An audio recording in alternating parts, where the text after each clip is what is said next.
Hey guys, Sean here. Welcome to the F1 Word and to the qualifying watch-along for the 2024 Austrian Grand Prix. How are we all doing today? Hey to Mike, to Jonathan, to Victor, to Annette, to Alfie Alf in the chat. Good to see you. Wait for a few more people to turn up before we get into things properly, of course, but good to be here this Saturday afternoon. Missed the last one, of course, for reasons that we got into last week, but back now and hopefully should be good for these going forward for at least till the summer break. We'll see how we go. Hey to Stefan as well. I'm not ignoring you, mate. I saw your message this morning.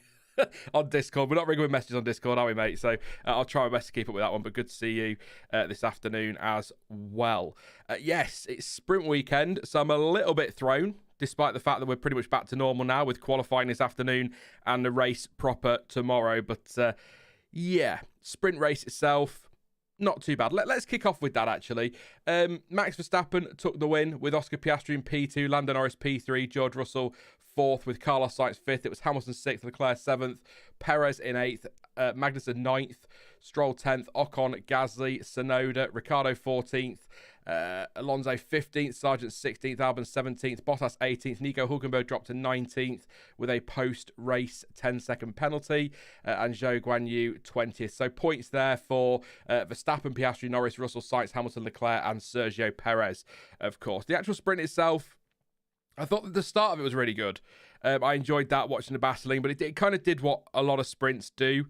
Sort of fell away a little bit towards the end, but I think you've got to remember these guys. They don't want to be sticking a front wing in somewhere, damaging the car, ending up having to make changes outside of part firme or whatever, smashing their chassis up or something like that, and needing to take penalties for qualifying or for the race tomorrow. So they've got to be careful, but yeah, no, it was okay. I enjoyed it. I really enjoyed the battle between Verstappen and Norris, and Piastri making his cheeky little move, almost getting both of them. I've got some notes. I'll read you the sort of headlines I've got. Not enough laps, I feel, for sprints. I always feel that way, but then I'd be moaning that there was 2 races that were too long in a weekend, so what can I say? McLaren were battling on lap 1, but Norris held on to P2. Sainz got around the outside of Russell at turn 4 on lap 1 with a nice move. It's one of those corners, a bit like turn 1 at Barcelona, a move around the outside of turn 4 or turn 6. I really enjoy those. So thank you, Sainz, for that. Good first lap for Leclerc as well. Went from P10 to P7, but that was basically it for him. All the work done on that first lap or two. Lap 5, Norris went for it at turn 3 and took the lead. Got the place back at turn 4, did Verstappen. Piastri got past Norris outside of turn 6 and took P2. That was the lovely move I was enjoying as well. Lap 8, DRS pass on Sainz at turn 6 by Russell for P4. We'll talk about that a bit further back in a minute, but Norris fell out of Piastri's DRS range and Verstappen built a 1-second gap and broke DRS to Piastri by lap 10. Apparently, tyre management for both McLarens, that was according to Ted. Norris did get back on the gearbox off Piastri around lap 14, and that's kind of how they stayed to the end of the race. The top 3, frankly, comfortable. I mean, 8 seconds clear of Russell in a 23-lap race. Things were pretty solid there. Perez, he was in a bit of no man's land back in P8. He was behind the Mercedes and Ferraris and ahead of Magnussen. And Magnussen kind of, a good chunk of the sprint was sort of leading a DRS train, or not a DRS train, but a train from P9 all the way to P20. Not a lot was happening for a while, and then it broke up a little bit, and Ricciardo made a couple of moves. I think Albon got the Saubers. Hulkenberg, that move on Alonso, which resulted in a penalty with the stewards deciding that Hulkenberg had forced Alonso off track, and that lost Fernando 2 places. That was kind of it. That was all the action. But when you think about some Grand Prix we have, that's quite a lot of action in 23 laps. But yeah, it was all right. I enjoyed it. I did enjoy it. It's one of the better sprints, but I said it in the preview. The sprint in Austria and the sprint in Brazil are 2 that if we're going to keep these, we have to have them at those 2 tracks every year. All this DRS, the shorter track, I mean, the field's closer together. It just gives us much better sprints than somewhere like we had in Belgium, for example. Wasn't epic, the lap's long, there's not as much DRS. If we're going to keep sprints, Austria, Brazil, similar tracks, that's the way I look at it. That's how I see sprints. I'd like to see them there. Jonathan said, I fell asleep, unfortunately, halfway through. I had an afternoon nap before the stream. I was catching up with the F3 and nodded off halfway through that and woke up to the commentator shouting about Sebastian Montoya's crash. So I think I've just hit that age, Jonathan. I think that's it now.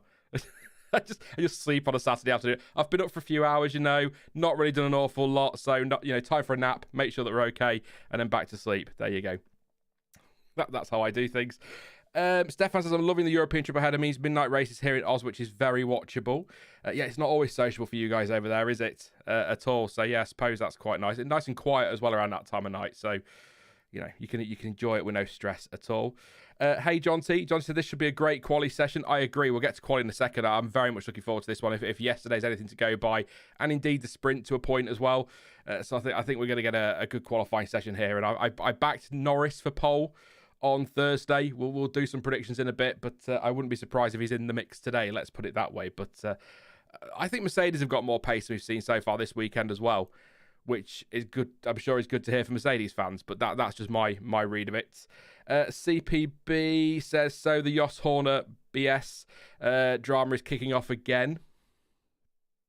Yeah. I don't really know what to read into that. It's an ex-F1 driver who's the father of the current world champion, not happy. And then you got Christian Horner not happy. And I think, well, you know, Christian Horner's the team boss. And I know Jos Verstappen's part of everything now with Max, but, you know, I'm not sure it's worth all the headlines we get. It just sounds like two people who don't really like each other very much making comments to the media that then get blown out of proportion. But hey, I mean, clearly the track action isn't enough to talk about. So there you go. You can vote as well, by the way, on the poll that I've got going. Just very simply, which team do you think will take pole position today? I think I've picked the right teams. I've gone with Red Bull, McLaren, Mercedes, and Ferrari. Obviously, you can only have 4 options on there. I don't think we're going to see anything like, you know, a shock Sauber poll, for example. But I think those are the 4 teams to go with. Definitely. Yeah, I agree. Johnson says we get Jos, Horner, Toto, Max, Lewis, and Massey in the Big Brother house. That could be good fun. Spoiler alert about the F2. If you've not seen it, I'm gonna stop there for a second. Let you just mute the stream for 2 minutes. We'll talk about the F2. Really enjoyable race.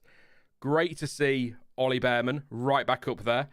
And I was thinking before the stream, just to get into sort of the speculation area, you know how I like to do this every now and again for 5 minutes, but which will turn into 25 minutes. But, you know, I'm like, I think he's hit a great result at what appears to be the right time. It is expected, reportedly, apparently, that he will be confirmed next week as a Haas driver for 2025. So to get the win in the F2 sprint today and potentially have a shot at a good result tomorrow as well feels like the right time. So that's the other thing I wanted to talk about very, very quickly is just sort of where we are for next year with regards to Haas in particular. I don't know what's happening with Carlos Sainz. I don't think anybody knows what's happening with Carlos Sainz. Let me know in chat where you think he'll go. But 1 week it seems to be Williams are the favourites. Now Alpine are in the mix. I don't think the Sauber Audi thing's gone away yet. It's a little bit all over the place. But I do know from a few things I've read today and some chats I've had, there are some teams starting to get a little bit impatient, and they want Carlos to make his mind up because they don't want to hang around waiting for these drivers to get snapped up because there's some talent out there available. So, yeah, but Haas, my prediction for that is going to be Behrman and Ocon, as I've already said. So, good timing for Behrman to get that one, definitely. Mike says, only session I've watched so far was yesterday's quali, but I'm loving the gravel changes so far. Agreed. I think it's made a difference, hasn't it, Mike? It's self-policing, and that's what we need to see. We don't want to see... What was it? I said in the period 1,200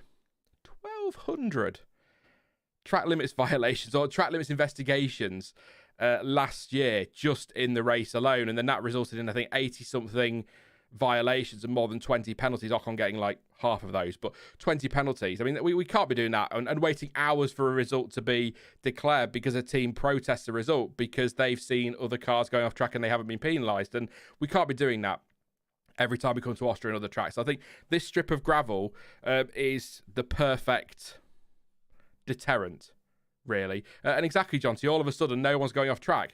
Exactly. It's this argument that we get. You see it on F1 Twitter all the time. People saying, oh, well, you know, they can't, it's hard. They can't see over the tyres and they can't see the white line. But, you know, we haven't had all these track limits issues this weekend so far. And all they've done is put 2.5 metres of gravel there. So maybe they can see the gravel more clearly than the white line, but still, it seems to have solved the issue. So it's an interesting one. If there's any MotoGP fans in, just to let me know, because I'm probably being really dumb with this, but they've put these strips of gravel in because they can't have them there permanently because of MotoGP and other motorcycle racing, which is fair enough. And they're going to cover those with tarmac again pretty much straight after the event. But we still have gravel on the outside of turn 4, on the outside of turn 6, and that's not getting tarmacked over. Is that a speed thing? Is it just that there's more speed being carried into the final 2 corners than, say, those 2 corners? Because I'm just trying to work out why gravel traps are okay at some places, but not at the final 2 corners. I'm assuming it's a speed thing or a runoff thing, maybe. But just any MotoGP fans, just explain that to me, because I can't get my head around it. And it's probably really perfectly fine, reasonable explanation as to why, and I'll just go, oh yeah, that makes sense. But that's where I'm at. It's I'm confused by it, but there you go. But I'm glad they found this solution, and maybe it's something we can have at other tracks as well. I'm trying to think where the track limits are a really big issue. I mean, Austria is the worst for it, isn't it? It is the worst for the track limits. I'm trying to think of where else we've got that could do with some strips of gravel at times. Maybe up at turn 4 in Bahrain. Wouldn't be a bad idea, any exit there. That'd be pretty cool. There you go. White Panther says it's simple: place gravel or a wall and we are done with this track limit stuff. Yeah, stick a wall there. They're not going to hit it up. Well, they might hit it, but they're not going to deliberately hit it. They're not going to aim for that wall, are they? That would be a very fair point there, White Panther. 19 minutes till quali, for anybody wondering, by the way. We will have live timing, as always, from, or as is now the case, from Multiviewer for F1. Link in the description to those guys if you haven't got Multiviewer. I think most of you will have by now.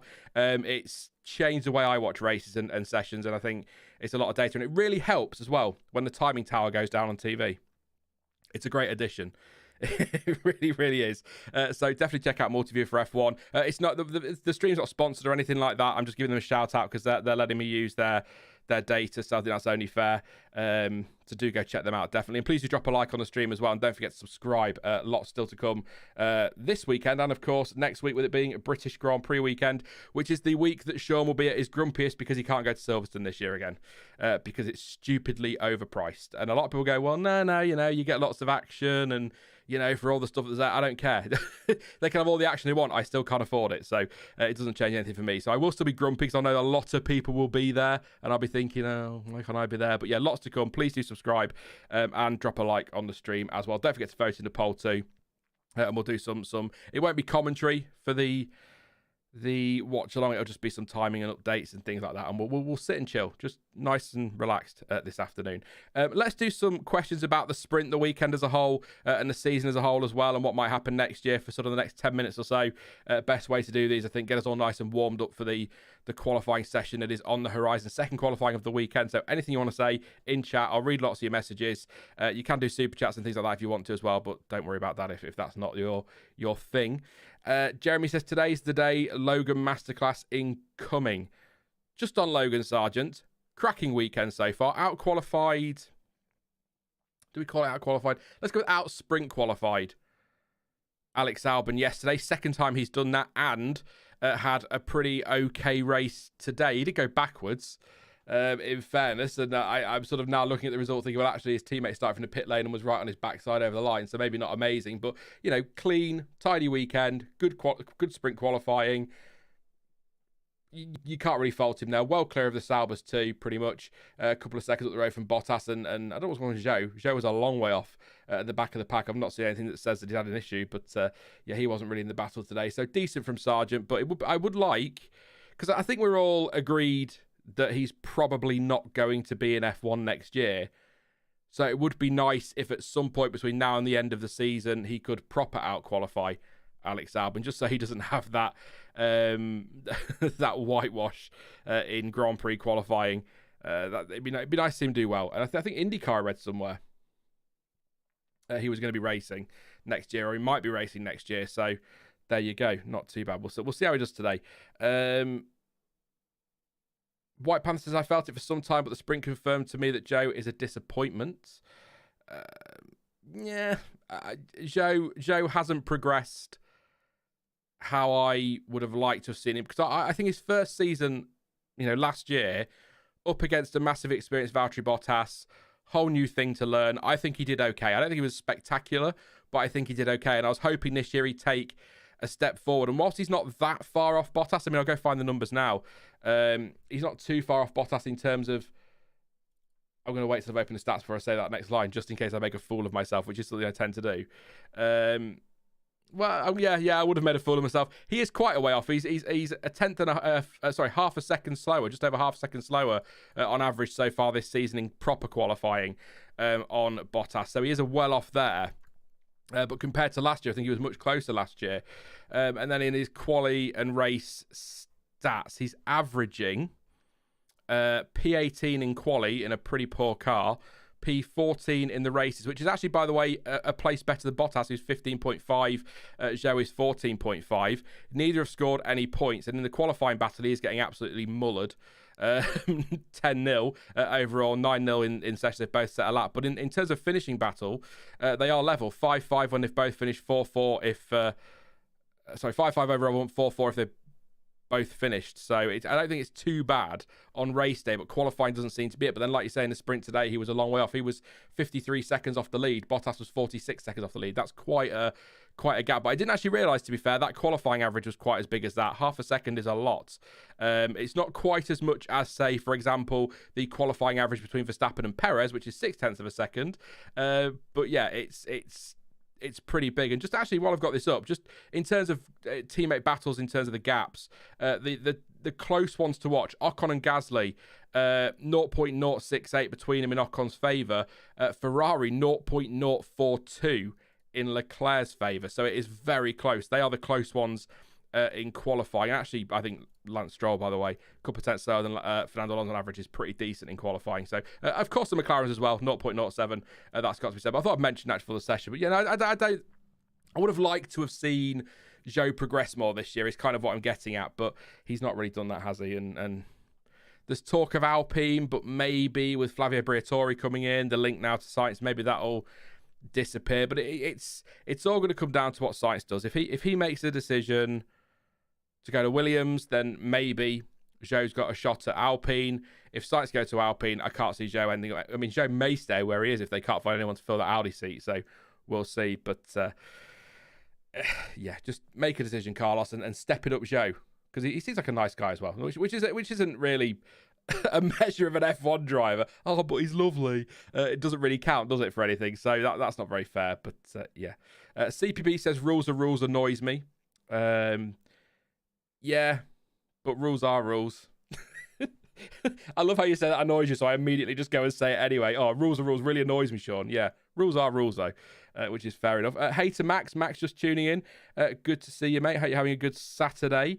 Stefan wants to know how much is a weekend grandstand ticket for Silverstone. Oh, God. I can try now. I haven't got it in front of me, but I know it's expensive. It's all relative, isn't it? Expense. For some people, £50 is expensive. For other people, £50,000 is expensive. You know what I'm getting at. I'm just trying to find I'm rambling whilst I click on the the link to the site. So I don't know what I can't remember. We paid. Me and my partner went. 2019 was the last time we went, I think, and I think we paid for general admission. We didn't pay a lot. It wasn't a huge amount of money, but that's definitely gone up. So a grandstand ticket for the full, general admission for the full weekend is 350 quid. For the Hamilton Straight per person. So for the Hamilton Straight, it's 840. For that's all the club service. We don't want that kind of stuff. That's all the expensive grandstands. The view's expensive. So you've got club is 580. National Pits is 550. Sterling B is 580. Chapel is 550. Woodcote is 590. Woodcote B is 630. I think the cheapest one you're looking at there is probably Stowe C.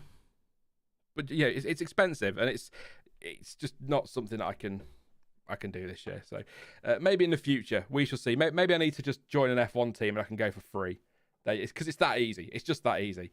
But yeah, I know that they're fairly cheap elsewhere. I think I keep going back to it when we get to this time of the year. Sort of away from the Austrian Grand Prix for a second, but when we get to this time of year, just for the British Grand Prix, there's always talk about how you can get more value if you, including travel and accommodation, if you go to Spa, for example, for the weekend, which is crazy to me. But supply and demand. If people buy them, they'll keep putting the prices up. But unfortunately for Silverstone, people aren't buying them this year. They've not sold out. So, it's pretty pricey. It is pretty pricey. You can get cheaper. There are cheaper deals out there, and there are people that do like third-party packages that you can do. I think there's a bit of, it's either a campsite or farmland nearby. They rent that out for the weekend, and you can get a tent there, and it can be done cheaper. But it's when you add your camping and things, it gets really crazy expensive. But back to this weekend. Andras says, not Andras, sorry, Andras, I'll give you a shout anyway. Cited Canvas says pole will be fought between Max and Lando. Yes, so what are your predictions of pole then? We've got 5 minutes till the music kicks in and 10 minutes till the start of the watch along. So what are your predictions? Who are you going for pole position? Or give me a top 3 if you like. I'm going to stick with, because so far, I don't want to jinx it, so far my predictions have been pretty good. I picked Verstappen for sprint pole, sprint win, and then I think I put Norris second and Leclerc third. So I got half a point for Norris in second place. So that's in third place, sorry, because it's a podium position, so that's not too bad. But I've done all right so far. So I'm going to stick with it. I'm going to say Lando Norris for pole position and go on and say that he goes on and wins the race tomorrow. Obviously, that will change if he has a horrific qualifying session today. But I think Norris has got a shot at pole. So it was very close yesterday. It'll be close again this afternoon. It's going to be close all weekend. I have no doubt whatsoever about that, and I'm hoping that with respect to Max Verstappen, he doesn't sort of disappear a little bit tomorrow. I will say as well, just before I read your predictions, it's a little bit annoying to read sort of over on socials, people talking about how Piastri shouldn't have overtaken Norris, and that because he overtook him and just sat in second place, that was the wrong thing to do. They're racing, and I have no problem with it. It would really annoy me if Piastri just jumped out of his way. They're racing in a sprint, and it's the difference of 1 point, which with all due respect to Lando Norris isn't going to make any difference because, Max is going to win the Drivers' Championship. The only hope they've got is in the Constructors, so I don't see the difference. Whichever McLaren finishes second or third doesn't really change anything. So it's just odd to me that I know what people are getting at with he wasn't really pushing hard, but, if Norris is that much quicker, go past him. That's the same view I have for everybody. But let's see what you guys are saying before we get to that point. CPB says Max for pole position. Oh, God. So Ken Charlotte says Piastri for pole position. That took a moment. In fact, CPB says Lando and Oscar in the top 3 behind Max. A similar, same as yesterday, there, wouldn't it? Yeah. Stefan says Piastri, Max and Norris. Lady, blah, blah, blah. Why was that hard for me to read? Duh. Come on, Sean. Oscar, Max, and Perez for a top 3. Annette goes with Lando, Max, and Oscar. Adam Osborne's going with Magnussen will get Q3. We'll come back to you, Adam, on that one later on. We'll see. He's been going well this weekend, actually, Magnussen. He was P9 in the sprint, so he's got a bit of pace in there. White Panther says Max, Lando, and a cheeky 3 for Carlos. That'd be good. Jonty says Norris, Verstappen, Hamilton, top 3. Hamilton. Verstappen win when Norris gets rear-ended by Piastri at turn 1.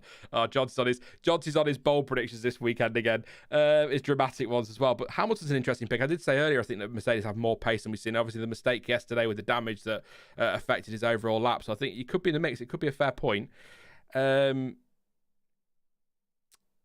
How many flashbacks do they get? Yeah, unlimited. If it's on the game and it's me, it's unlimited.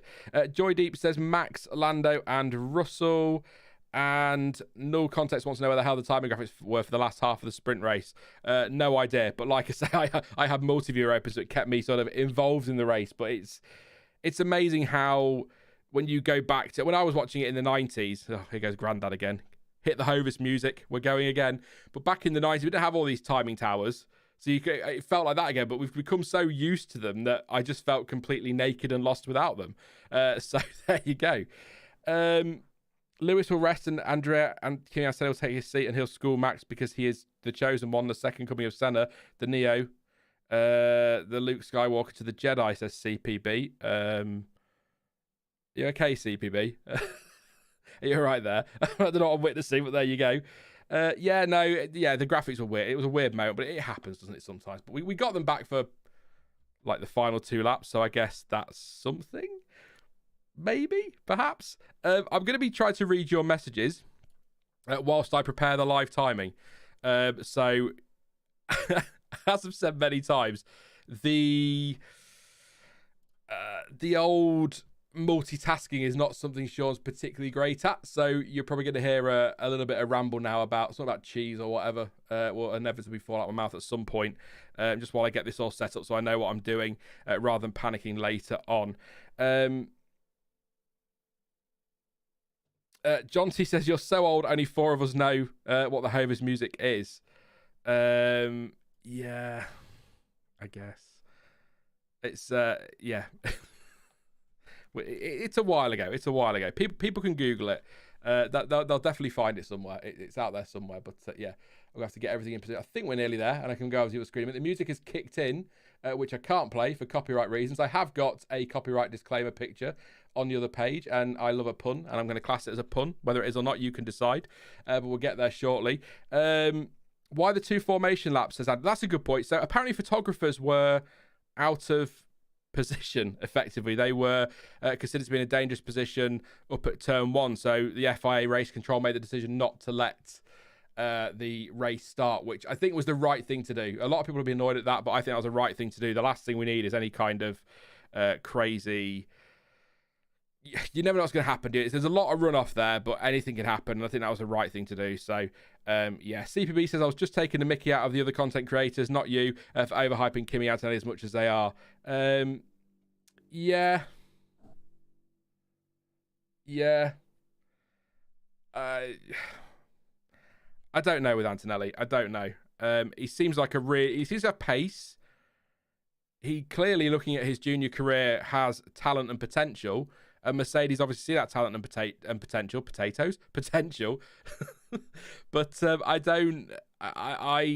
it feels rushed. And sometimes it works. Max Verstappen was brought through quickly. It worked. Yuki Tsunoda was brought through quickly. Shaky start, but he's definitely found the form now. That's my worry. My worry is more for Antonelli than anything else. You know, all this hype around him. If he turns up and doesn't live up to that hype, he's going to end up getting torn apart in the media by fans, and that's not good for a young driver. So part of me, if he's going to make it to F1 next year, part of me would prefer to see him in a Williams, but it doesn't look as though, although F2 is a bit weird this year, it doesn't look as though he's in the title mix really for this year. That Prema is a bit up and down, although Behrman got that result today, but another year in F2 wouldn't be a bad thing. It just feels a bit too soon for him. But let's head over to the watch on screen. Hopefully everything is where it needs to be. I'm just going to readjust my track map, which is a little bit bigger today because the track is just a bit of an odd shape. So there we go. Ignore the purple there. That's just it's the colour of my desktop just because it's easier. This will kick in. Everything will kick in shortly. I'm just going to make sure that we are working properly. Refresh that, and there we go. So, are you ready? Are you ready? Just taking a moment before I get into the usual nonsense now. No track footage in this stream for very obvious copyright reasons. As you can see here, no track footage in this stream. It's against the law, son. I'm sorry. I'm so sorry. But we will have live timing provided by Multiviewer for F1. Links in the description if you want to customize your viewing experience. Fantastic app. Fantastic. The whole thing's just brilliant, so definitely give it a go.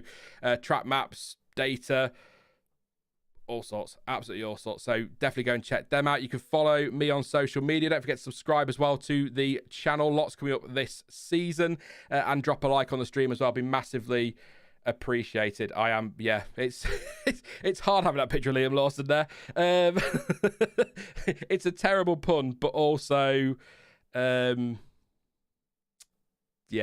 Let's not get into let's not set Sean off on a rant about Lawson. I had a phone call the other day with the editor at Planet F1, and I think I went a little bit off on one out of nowhere about Liam Lawson. But anyway, yeah, it was completely unnecessary, but I still did it anyway. So let's not do it on the stream. We are about to kick off for qualify, so I'm going to readjust we'll get rid of Liam for now. I'll pop him back when somebody inevitably comes in and goes, "Where's the track footage?" But we will move into a better position. I'll get my headphones on so I can hear. It's Harry, isn't it? Harry this weekend. Harry Benjamin at Sky. Nice to... Yeah, a change is as good as a rest. A change is as good as a rest. So, there you go. But we are about to kick off. And I think... Are we green? Not quite green. We're very nearly there. drivers are heading out already, so we are going to get straight into it rather than messing around yesterday, which was a bit ridiculous, wasn't it? Everyone's sitting in the garage waiting to go out, and then they all came out at the same time, held each other up, and people couldn't get their laps in. But we are green. We are go. I think. We should be. There's a delay on TV for some reason. There we go. We are green. Definitely green.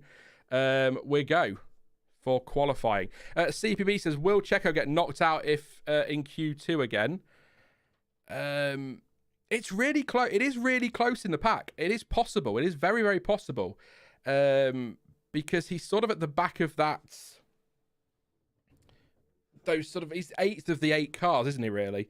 Of your 2 Red Bulls, your 2 McLarens, Mercedes, and Ferraris. He's kind of 8th. And because it's so close in behind that as well, there's a good opportunity that, or a good chance that he could be knocked out here, and he needs to step it up. Because I was looking at the Drivers' Championship sort of earlier before the stream. He's not that far clear of, Piastri and Russell and Hamilton and co. It would be,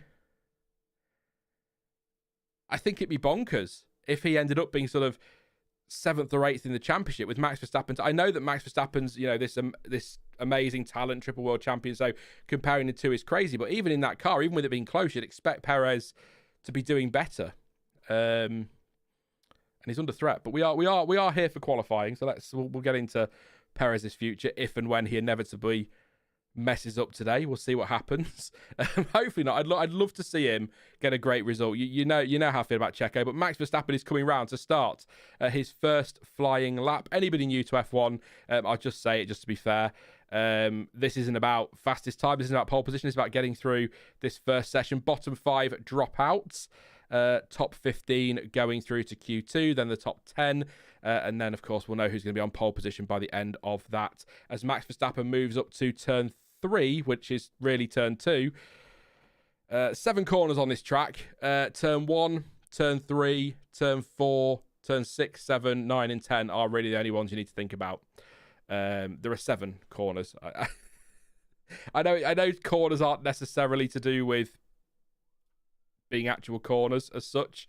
It's posts and things like that, but marshal posts and things, but I just, turn 3 is turn 2, really. I mean, come on, let's just say it.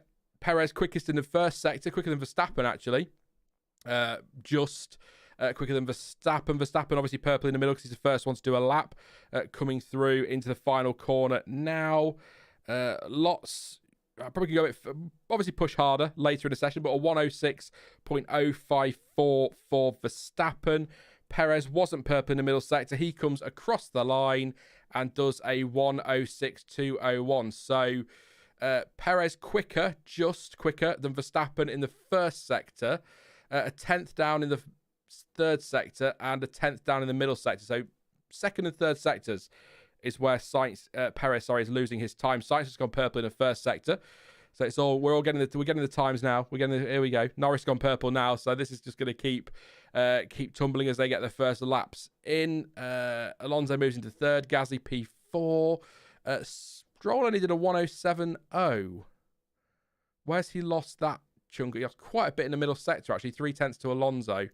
So I don't know what happened in there. Maybe just not rapid through there. Leclerc, purple in the middle sector. Ocon moves into third place. Good stuff from Esteban. Probably in a Haas next year. Albon goes third. 3/10 off what is now Sainz's time of 105.9. He's gone quickest of all so far. And then we'll see what Leclerc can do. I'm hoping, obviously, there's more pace in this Ferrari than we've seen so far this weekend. A 105.901 for Leclerc. Just 400ths quicker than Sainz, and Norris is going to go second on a 105.910. Okay. Very early days. I won't get too excited yet. Don't worry about Leclerc being up there. Piastri goes third on a 105.9. Verstappen in the pits. So not a great first. Here's the thing. Not a great first lap from Verstappen. Is only a 10th and a half slower than Leclerc, who's currently fastest. He's not 2 or 3 seconds down as Tsunoda goes fourth on a 105.9. But I will say Verstappen and Perez on the used tyres, but so was Sainz, Piastri, Norris and Leclerc. So that doesn't really mean an awful lot. Stefan says the sad thing with Perez is the fact I'm expecting him to just qualify like 8th at best. Yeah. And then I think we'd probably see that as a good result, wouldn't we, based on how things have gone at times this season? That's what's kind of crazy there. And CPB thinks that Perez will sneak a win this season. I hope so. I really, really do. And I'd love the opportunity to go to the Red Bull Ring. It looks absolutely gorgeous. You can see pretty much all the track from anywhere, can't you? More or less, which is just incredible. So, Bottas 13th, Zhou 14th, 106.4 for Zhou, 6/10 off the pace for Bottas in total, 106.5 for him. So, yeah, Hamilton and Russell the only ones yet to set a time. They are out there though, so they will get one in soon. Carrie says, me and some friends have taken to calling him Perez. I like that. He does tend to be around P8, doesn't he? P8 Res. I like that. Yes. I may steal that. I might. Watching Hamilton now as he comes into turn 4 on an out lap or a preparation lap. I assume out lap. Yeah, there's no sector times on yet, so it is an out lap. Technocat wants to know where you can see it. I'm sure there are. If you have a quick Google, I'm sure there are some very creative ways you can see it. But in the UK, it's on Sky F1, and a lot of other countries will have it on F1 TV for much cheaper and probably better coverage as well. So that's that. There will be creative ways, I'm sure, to find it. We've got live timing here. Yeah. And updates. Hamilton winding up then, coming across the line to start his first flying lap. I think, looking at the gaps, pretty much everybody is going to go again here. I say everybody, probably. No, I could see everybody going again. I could see it. Definitely. I'm going to say definitely, and then everyone's going to stay in the pits, aren't they? But yeah, Verstappen's on an out lap, so that suggests that he's not happy there in 6th place and he's 106.0, but he's only at half a second quicker than Sargeant in 15th place, which around this track is quite a gap. But, things can change very quickly in qualifying. It really, really can. So what can we go? Right, it's like, yeah, Hamilton, Russell purple in the first sector. I want to see if there's more pace in this Mercedes today than we've seen so far this weekend. Hamilton want to have a better qualifying than he had yesterday. Very scruffy at times in sprint quality, but he's 3/10 up on a time to get through into Q2. You'd expect that. Russell, pretty decent lap actually so far. Purple in the first sector, 29.3 in the middle sector compared to Hamilton's 29.4. Over the line goes Lewis Hamilton to do a 105.946. Only 4. Yeah, Russell's gone fastest. So only. That's a stonking lap from Russell, actually. Sorry, 105.6. Hamilton's time was pretty close to Leclerc, Norris, Piastri and co. Tsunoda up there in 5th place. But that actually, with that gap to Russell, that's a cracking lap from Russell, 105.6. 0.3 of a second between the two Mercedes. That's pretty massive. Watching a slow-mo replay of Hamilton coming through the penultimate corner. Are we looking at it sparking?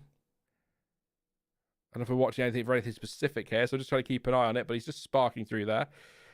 Yeah, not a. I thought it was a decent lap.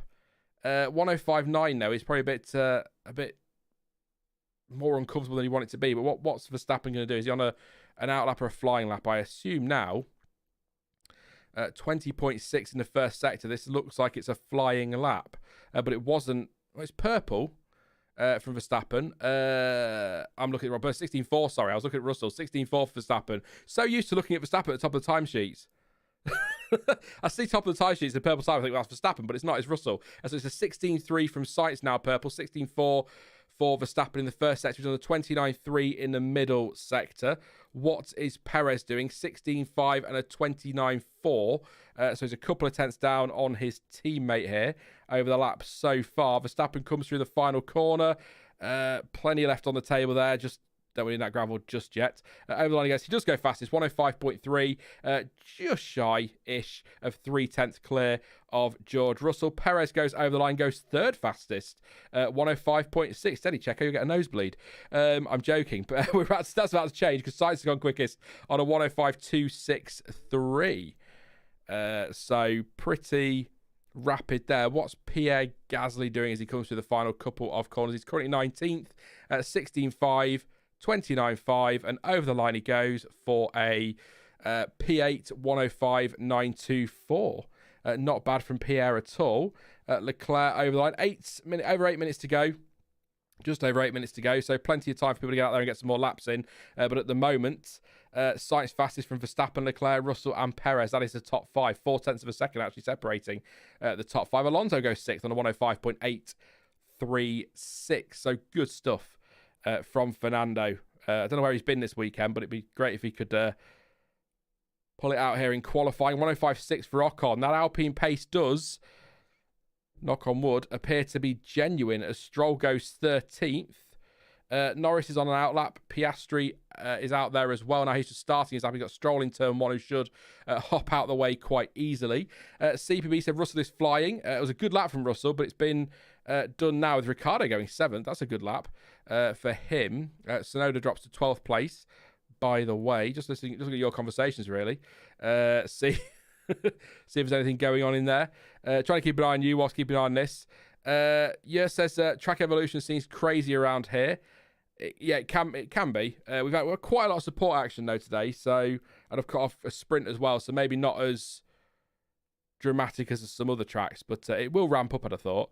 The more rubber goes down, obviously the better the track's going to get. A bit twitchy for Magnussen in the final corner.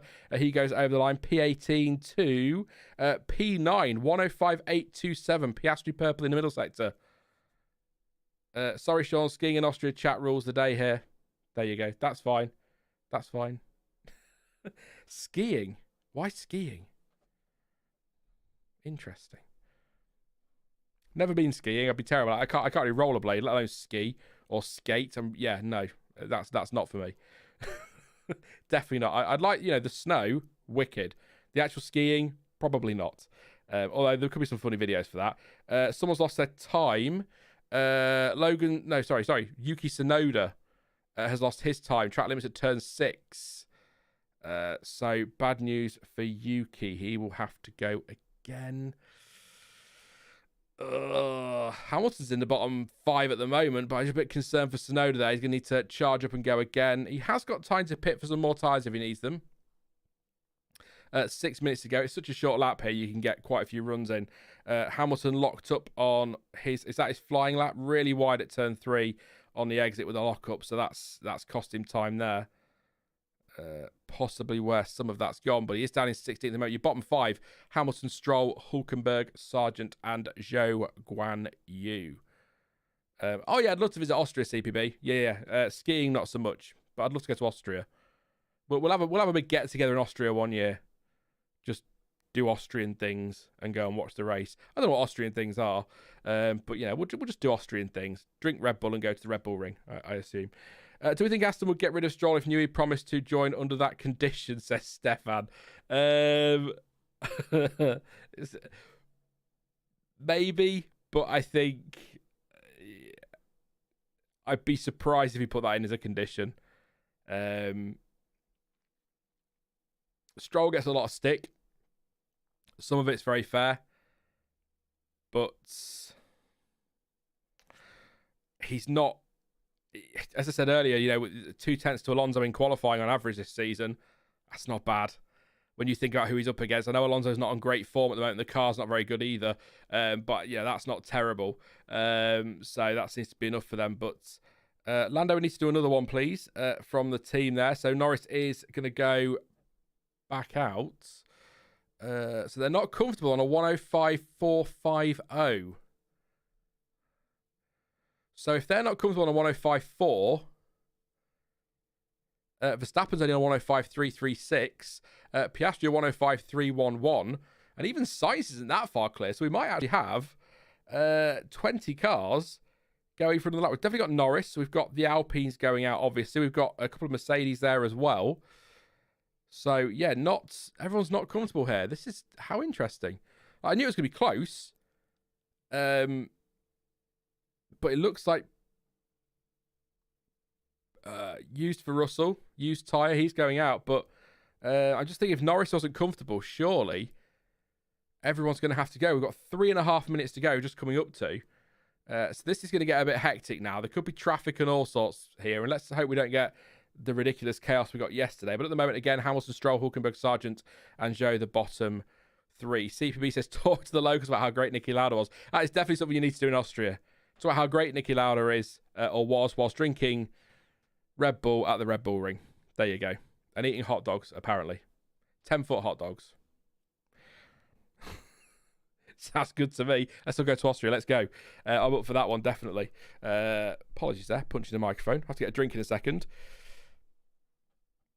Is Sainz staying put? It looks like he is. Piastri and Verstappen as well. They are still in the garage with 2 minutes and 50 to go. And to be fair, looking at the queue, still waiting to get out the pit lane. We've got Zhou in there, Tsunoda, Albon, Leclerc again. We've got, is that Stroll, Alonso? I think even if they send out Verstappen, Sainz and Piastri now, they're not going to get a lap in. Because it's getting a bit late now for that. So, yeah. They should be okay. It just the fact that Norris isn't comfortable on a 105.4, it might still be a bit squeaky bum time for those ahead, but they might be okay. They obviously think they're okay. Is that Perez in the pits still, waiting to go? This happened yesterday with Perez, didn't it? So incident for Nico Hulkenberg failing to follow race director's instructions. That will be, I assume, cutting into the queue, which you're not allowed to do. Perez still sat in the pit lane with a minute and 55 to go. He should be okay. He had a Sauber in front of him that he's now gone past, I think. Or was, yeah. So Perez is on pit exit. It's not going to be an optimum preparation lap though for him. He's going to have to get out of the way because here comes Magnussen and Norris and co. They're all setting the laps. So a bit weird. I know it's about getting the car out on track in the optimum conditions, but you know, they all sit in the garage waiting to go out and then they all go together and hold each other up. It's weird. Gasly P6 on his, what I assume his last flying lap. He might get another in, 105.598. Lewis Hamilton, is he improving? He is personal best, and he goes up to 6th place on a 105.5. He will be the last one with a shot at getting another lap in if he wants one, but he's going to have to recharge everything and go again. Albon coming across the line now to start his lap. Ocon as well, or is that a flying lap from Ocon? Trying to work this out. Yeah. Ocon goes 7th, 105.574. Hulkenberg, next one across the line. He goes up to 9th place on 105.596. We are inside the final 45 seconds of Q1. Let's see what happens from here on in. This could be an interesting few moments. Hamilton on radio says, "I'm just slow, mate," is what he said over the radio. So, I mean, P6 might be okay there. This is going to be close. A lot of drivers are going to improve, you'd expect. Ricciardo moves up to 8th place. That might just calm the nerves there at Mercedes a little bit. What is Tsunoda going to do? Into the penultimate corner. He lost it yesterday, of course, on the exits. And then the final corner, a little bit of correction on exit, but he's okay. Over the line he goes. He goes 8th ahead of Ricciardo. So Hamilton might be okay here. Magnussen's up to P5 in amongst all of that suddenly. Who picked Magnussen for a top 10? Was that Adam? Might be right here. Very early days, of course, in this session. But yes, there we go. Magnussen up to P5. Norris is pitted, so he's okay. People not improving as much as I think we were worrying about, actually. What's Perez doing? 16.5 is slower than Albon. Alonso's improving. Personal best. But it's not going. Is it going to be enough? This is going to be that Stroll over the line. Only 16th for Stroll. Alonso, Perez isn't improving. He is now in the middle sector, but he's 3/10 down. Alonso goes 15th and knocks Albon out. I think Perez will be okay. Although Sargeant is improving. It's still nervy for Perez. Over the line goes Sargeant, only 19th, so he should be okay, Checo, whatever happens here. But he is only 14th at the moment. Over the line and goes 12th, so he's okay now. But that is, I think, unless Bottas is about to surprise us all, he is not. He goes 18th now, and Joe pits as well to bad than his lap. So that is it then. We have our first 5 eliminated drivers. A little bit nervy there at the end for Sergio Perez. A little bit nervy as well for Fernando Alonso. He just snuck in. But we lost Alex Albon, Lance Stroll, Valtteri Bottas, Logan Sargeant, and Zhou Guan Yu are the bottom 5. Any surprises in there? I don't think so, is there really? Yeah. No, if you'd have told me 20 minutes ago, we'd lose Albon, Stroll, Bottas, Sargeant and Zhou in the first session. I wouldn't be shocked at all there. So I think that's fair enough. RB definitely look at improvement, cited canvas. 8th and 9th, Tsunoda 8th, 9th for Ricciardo. So that final result from Q1, Carlos Sainz fastest on a 105.263. Piastri half a tenth behind his second place. Verstappen a couple of hundredths further back in third. Norris nearly a couple of tenths off in fourth place. Magnussen up in fifth place, 2.5 tenths off the pace. A 105.5 for Leclerc. Only a thousandth of a second slower than Magnussen in the end. So he's in there in sixth place. Hamilton was seventh come the end of that session. Nearly 3 tenths. It was exactly 3 tenths for Tsunoda in eighth place. 6 thousandths of a second slower. Ricciardo in ninth. Ocon 10th. Russell in 11th place. 12th for Perez. 13th for Hulkenberg. 14th for Gasly. 15th for Alonso. And then, of course, Albon, Stroll, Bottas, Sargeant and Zhou out. 0.798 separates the field. 0.593 separates the top 19. And just under 4 tenths of a second, 0.393 separates the top 15. It's a close weekend. It's a very close weekend. As we saw yesterday, and we'll see it again here. So awesome stuff. So yeah, Cited Canvas says RB has its groove back. CPB says Aston Martin are looking a bit off lately. Aston are really struggling at the moment, aren't they? It's frustrating. Sort of looking back at last year and where we were. But yeah, White Panther, both V-Carb cars are through. White Panther's gassed about that. Max Claydon says, don't even know what to say. Argue doesn't even deserve a seat at all in the moment, let alone in the fastest car. That's about Perez. Jonty says, well, Perez down there not being a surprise is in itself something of a surprise. Fair enough. Stefan says Magnussen P5 pretty good. Primeval says it's really hard to be a kickstake Sauber Audi fan. Yes, I can imagine. Difficult times, and I don't want to put a downer on you Saturday even more. But I suspect probably brace yourself for next year being a bit sucky as well. I think pretty much at that team, whilst they can't start on the car until next year. I think all eyes seem to be on 26. So I won't be surprised if it's difficult next year as well. But, you know, I might be wrong. They might build something that's pretty decent and in the mix. Rohammer says Perez P12. Yep, and not far off being knocked out, but he did get through. And that's the most important thing, of course. And Q2 Technocat is in just a couple of minutes' time, I think. I always get confused if it's 5 or 7 minutes between the sessions. But, yeah, it won't be long. Yeah. I think it would be nice if Sauber could get a point this year. I don't like seeing a team with no points, but they seem quite a way off that. So what we're watching, so this is Hulkenberg pushing in the queue in the pit lane. Although, well, Albon does seem to let him go, but obviously not if he's on the radio complaining about that. But there we go. The things they complain about the drivers, it makes me laugh sometimes. It really, really does. Yeah. Anybody's predictions changed based on that first session? Are Ferrari? Chat, come on, give me some hope. Are Ferrari in the mix before we get into Q2, or do you think once Verstappen, Norris, and co just give it everything, my hopes and dreams will come crashing down, much like they did in Spain and whatever the race before that was, Canada. Yes. Yeah. I don't know. I'll say this, Primeval. I can understand if it's tough being a Sauber fan. It's very tough being a Ferrari fan sometimes. And by sometimes, I mean pretty consistently over the last, 15 years or so, probably longer than that now. Yeah, it's a shaky time. Carrie says looks pretty dire for Ferrari with bouncing in fast corners. Yeah, I was just on corner speeds and things like that. I was watching the sprint quite closely, and it looks as though the middle sector is where Verstappen is strong. Because that was where he was sort of pulling a bit of it, only a few tenths, but a bit of a gap to Piastri as it was behind in the race, and then it was sort of that first sector. I think the McLaren was strong. I had the DRS as well, which helped, but certainly that middle sector seems to be a real strong point for Red Bull. Whether that's because it's just very good through fast corners or because there's no DRS, he's able to pull the gap, but then the McLaren just pull it back in the DRS zones. I don't know, but just something to keep an eye on for tomorrow, really, more than anything. Yeah, I think I'll take your therapist number if you've got it. Yeah, I'll send it to your Primeval, don't worry. It's, yeah, you need therapy as a Ferrari fan, definitely.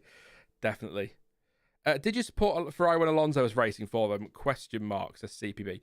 So I supported Ferrari from pretty much my F1 fandom birth, so 1992.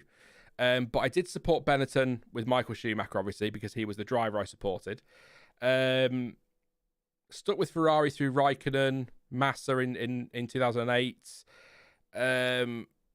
But I fell a bit, not like that, but I fell a bit in love with Sebastian Vettel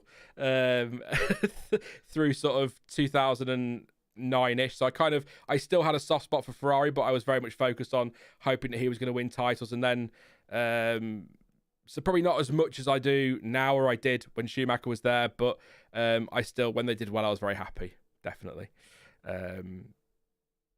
Yeah. And just for the record, I much prefer this Fernando Alonso to the Fernando Alonso that was beating Michael Schumacher to championships.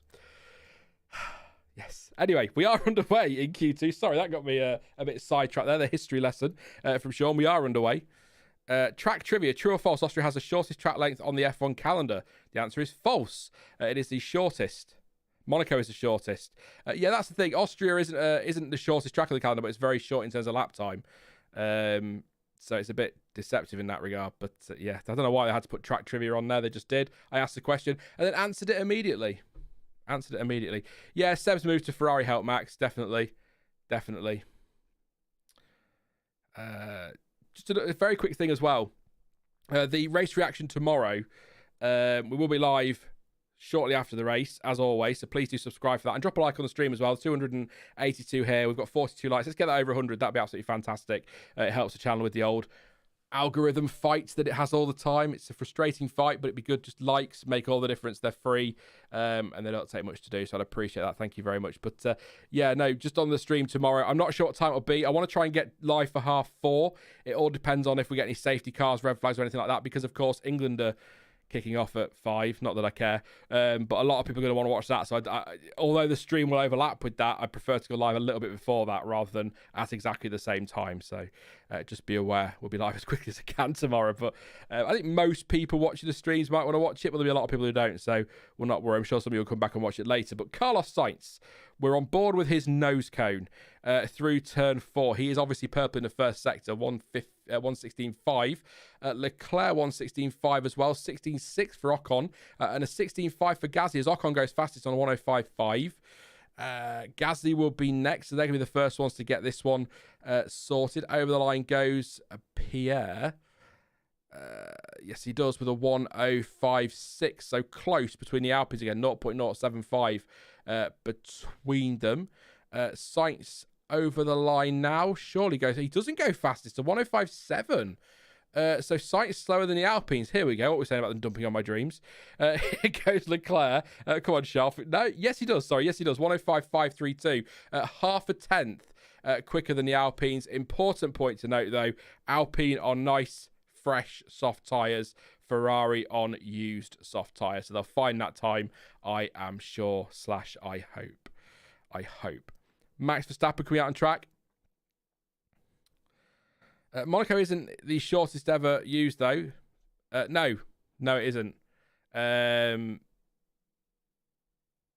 Didn't the old Österreich ring used to be like ridiculously long, didn't it? As well, so having it as short as it is now, yeah, that's the way it goes, then, isn't it? We've got Hulkenberg trying to push into the queue again. Oh, this is terrible. As a Brit, watching somebody pushing in a queue, oh, it hurts. That's Crofty's line. He's not here this weekend, so I thought I'd mention it. Why not? John T needs more screens. 24 hours in Spa is starting. Sainz has just reported picked up a lot of bouncing on that lap, so there we go. That was a good spot from somebody earlier. Carrier, I think it was, so there we go. I think the Bahrain Oval was shorter than Monaco, says Moray. It was in terms of lap time because it was sub 1 minute, wasn't it? Let me have a look while we're waiting. They're all on their out laps at the minute, so we can do some random trivia. Thanks for this F1. You've thrown us all. Sakir Grand Prix. Let's see what we've got. 3.543 kilometers, 2.2 miles. 3.543. Monaco is. I'm gonna have to. Now I was gonna try it off the top head. I have to look it up now. I was gonna try to be clever then. It's not happened. 3.337. So Sakir is just a little bit longer. 0.2 ish longer than Monaco. Only just. There you go. Verstappen, purple, first sector. Let's get back to the action now. We've done the trivia. We've worked out Monaco marginally shorter than Sakir, unless I've got it the wrong way around. Yeah, it's marginal between the two of them. And that was a fun race. I enjoyed that one. Verstappen kicking a bit of dust on the exit there of turn 6. Yeah, 6. It's turn 4, but yeah, 6. Coming into the penultimate corner though, that's what I'm just going to call it. See what he could do. So here he is, purple and purple, so you'd expect him to go quicker here. He is also on a fresh set of tyres, so that explains why he's gone best part of a second clear of Charles Leclerc on a whopping 104.577. That's a heck of a lap. As Tsunoda goes second place on a 105.4, 8 tenths off. So we'll just keep an eye on this. Still having McLaren here, but that is a really good lap from Max Verstappen. Perez is on his lap. Hamilton goes second, 105.2. Nearly 7 tenths off. What can Russell do over the line? Goes on a 105.0. About half a second off there. Ricciardo coming through. Can he get past Tsunoda on this lap? He can. Goes into 4th place on a 105.3. Piastri and Norris I'm watching. Both on new tyres. So this should be a straight comparison to Verstappen. Piastri only 3rd on a 105 flat. And Norris nearly 4 tenths down in the middle sector on Verstappen. So all of a sudden, Verstappen's found some time. A fair bit of time. What can Norris do? Through the final corner, pushing hard. Over the line he goes. Only 4th on a 105.1. So Hulkenberg, by the way, under investigation again. Or noted for failing to follow race director's notes about pushing him to the queue. Perez on new soft tyres over the line goes 5th fastest on a 105.192. 6 tenths of a second off his teammate, which if you think back to earlier in the stream, is where he's been on average this season in qualifying anyway. So that's about in keeping with where he is. But that gap between Verstappen and Russell is pretty huge. So I think Verstappen's going to be sitting pretty comfortable there. Magnussen goes 11th on exactly the same time as Charles Leclerc, a 105.532. Leclerc is going again. Ocon improves to 7th on a 105.319.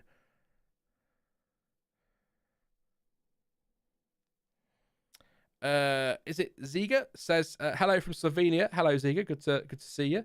Says, could Lando really beat Max in equal machinery at McLaren and not Red Bull?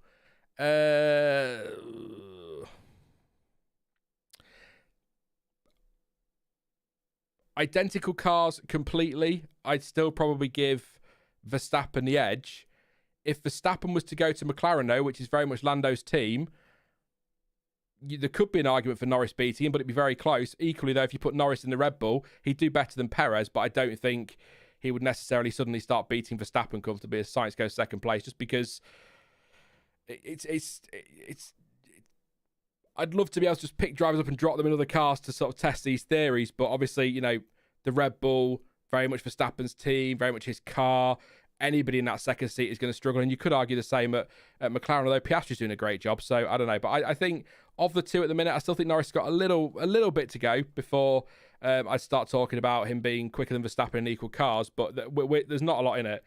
I think the McLaren isn't that far off the Red Bull now as it is, so, and he's pretty much there with him, so it'd be I'd love to see him in second. I'm kind of gutted, actually, that going back, sort of taking your question, expanding it a little bit, going back to when Toro Rosso were talking about bringing Norris in if he didn't get the McLaren seat. I'm kind of gutted that didn't happen, because we could have Verstappen and Norris at Red Bull right now, which would be absolutely incredible. Could you imagine?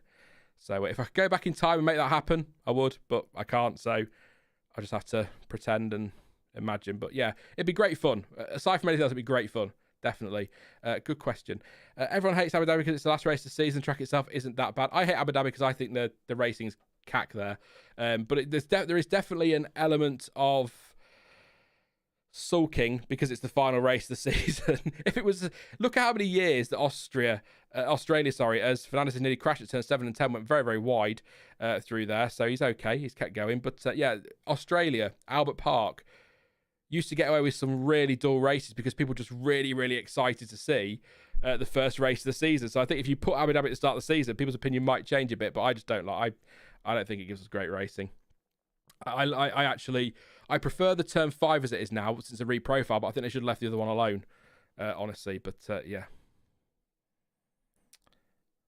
But I think you're right. There is definitely an element of sulkage. Let's call it that. So Verstappen fastest, I don't think he needs to go again.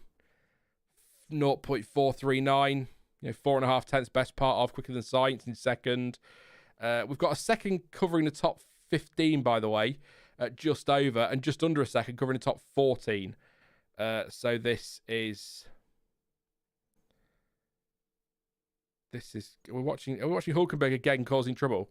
We are indeed. It will be investigated after the session because, yeah. Oh, yeah. See, that was a bit, no, that's naughtier than the Albon one. Yeah, I would, yeah, that's naughtier based on the rules than the Albon one. There's a big gap between Albon and the car in front, so I think there could be some trouble there.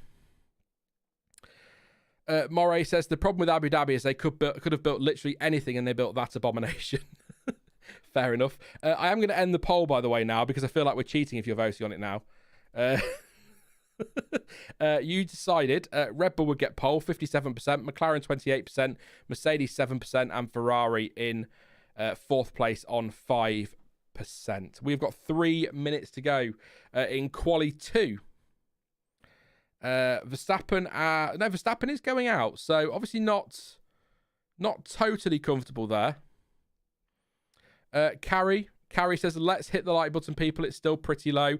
Yeah, let's try and get over 100 because it helps these streams a little bit when numbers are a bit lower. So I appreciate every single one of you who's here, so don't take that as the numbers are low. I'm not happy. I appreciate everyone that's here, but just a like would be massively appreciated. And subscribe, of course, as well. Yeah, a sub's always appreciated too. Get some growth on the channel. Hopefully it's some consistency. If things could just stop happening at home and in life, that'd be fantastic. As we hurtle towards the 2-minute mark, I'll give you an update on everything last week in a moment, actually, for anyone who's wondering. But yeah, go up to 2 minutes then. Through the final corner is Esteban Ocon. I don't know why I said it like that, but there you go. Over the line he goes to start his final flying lap of the session. Currently sat in P9. This Alpine pace, I thought might have been specific to certain tracks. Actually seems to be pretty good. And Ocon is towing Gasly. Is Gasly just on an outlap? Gasly on an outlap, I think. But that's interesting. So, yeah, he's on an outlap. So, what can Ocon do? Only a tenth and a half down on Verstappen. It is quite a short first sector, though, as the whole track is. So, maybe not a total surprise there. I was going do you know, I nearly did the whole I like gold thing at CVB when you said that, but I thought, yeah, no, I won't, because I'll offend somebody. Yes, I will do, John T. Winky emoji. I winked and I don't have a camera. I just feel like I was an idiot now.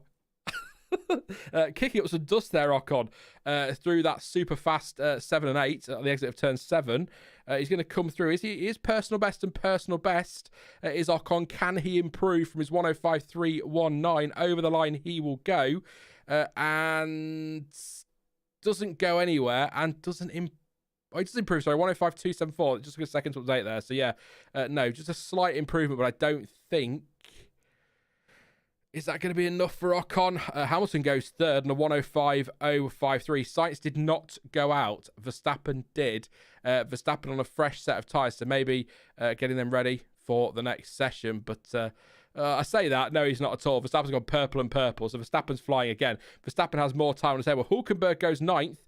Right, where's Adam? We're about to find out if Adam Osborne, his prediction for Magnussen into Q3 is going to come true. It is very, very close. It's not a personal best in the middle section for Magnussen, but it is marginally quicker than Esteban Ocon as Verstappen does a 104.469 just to take the mickey. And over the line goes Magnussen. He goes only 12th. Adam. That's terrible. That's shocking. Hulkenberg's through, so maybe you got the wrong Haas. There you go. That'll be what it is. Hulkenberg should be through. We've still got some laps to do, though, so I'm going to shut up before I start jinxing that. Alonso only 15th. He is out. Ricciardo is out as well in P11. 0.015 off making it into Q3. What can Gasly do? Pierre Gasly only 12th for him. Magnussen drops to 13th. What is Tsunoda doing? Not a lot. So we've lost both our Bs, and I think Danny Rick has out-qualified. Yeah. Ricciardo has out-qualified. No, Ricciardo's out. Yeah, Ricciardo's out-qualified Tsunoda. Sorry, it caught me out. Okay, fair enough. So we've lost Daniel Ricciardo, like I say, by 15 thousandths of a second off of Q3. Gasly in P12, just a few hundredths further back. Magnussen 13th, 100th further back. A tenth, less than a tenth further back as Magnussen's improved and Gasly lost the time. Gasly lost his track time, so he goes 13th then in the end. So let's have a look. Where was he? Exit of turn 4 since we were getting most of them this weekend. Let's see. Oh yes, well over and in the gravel.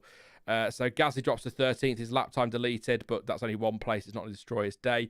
Tsunoda in 14th and Fernando Alonso 15th. That's 15th and 17th for Lance Stroll. And your order, your top 10, Verstappen 104.469, Sainz 105.016, over half a second off. Russell did exactly the same time as Sainz, but did it after him, so he comes in third at the moment, 105.016. Hamilton at 105.053. It's so close in there. Piastri 105.070 and Norris at 105.103. It is so tight. Sainz, Russell, Hamilton, Piastri, Norris, and Leclerc as well, only a thousandth off Norris's time. Perez, all pretty close as well. 6/10 off his teammate, nearly 7/10, but only a few hundredths behind Leclerc. Hulkenberg in 9th and Ocon in 10th place on a 105.274. So we've got an Alpine and a Haas through, which is good news. Good news. Alfie says, having to dip in and out of the stream, but I prefer this to the radio. I got to pretend I have mates that like F1 or even just have some mates. Oh, Alfie Alf. We're your mates. We're a community here. And that's what I love about this channel. We're a community. We hang out together like we're in the pub, just enjoying the Formula One. You've got mates here. Yes, definitely. But I totally feel that. I've got Jonty to keep me sane, which is a terrifying thought, and Stuart, of course. But yes, no, it is nice just chill out and chat F1 with people. It's why I like doing the quali watch-alongs. They're a lot more relaxed than the race ones used to be. That was chaos. Thank you, Freeze. Appreciate that. I'm not doing the gold member thing. Definitely not. Perez unlocked an achievement, making it into Q3. Says awesome. Is it Eli or Ellie? Eli, I think it is, isn't it? I think we've had this before. Could be somebody else.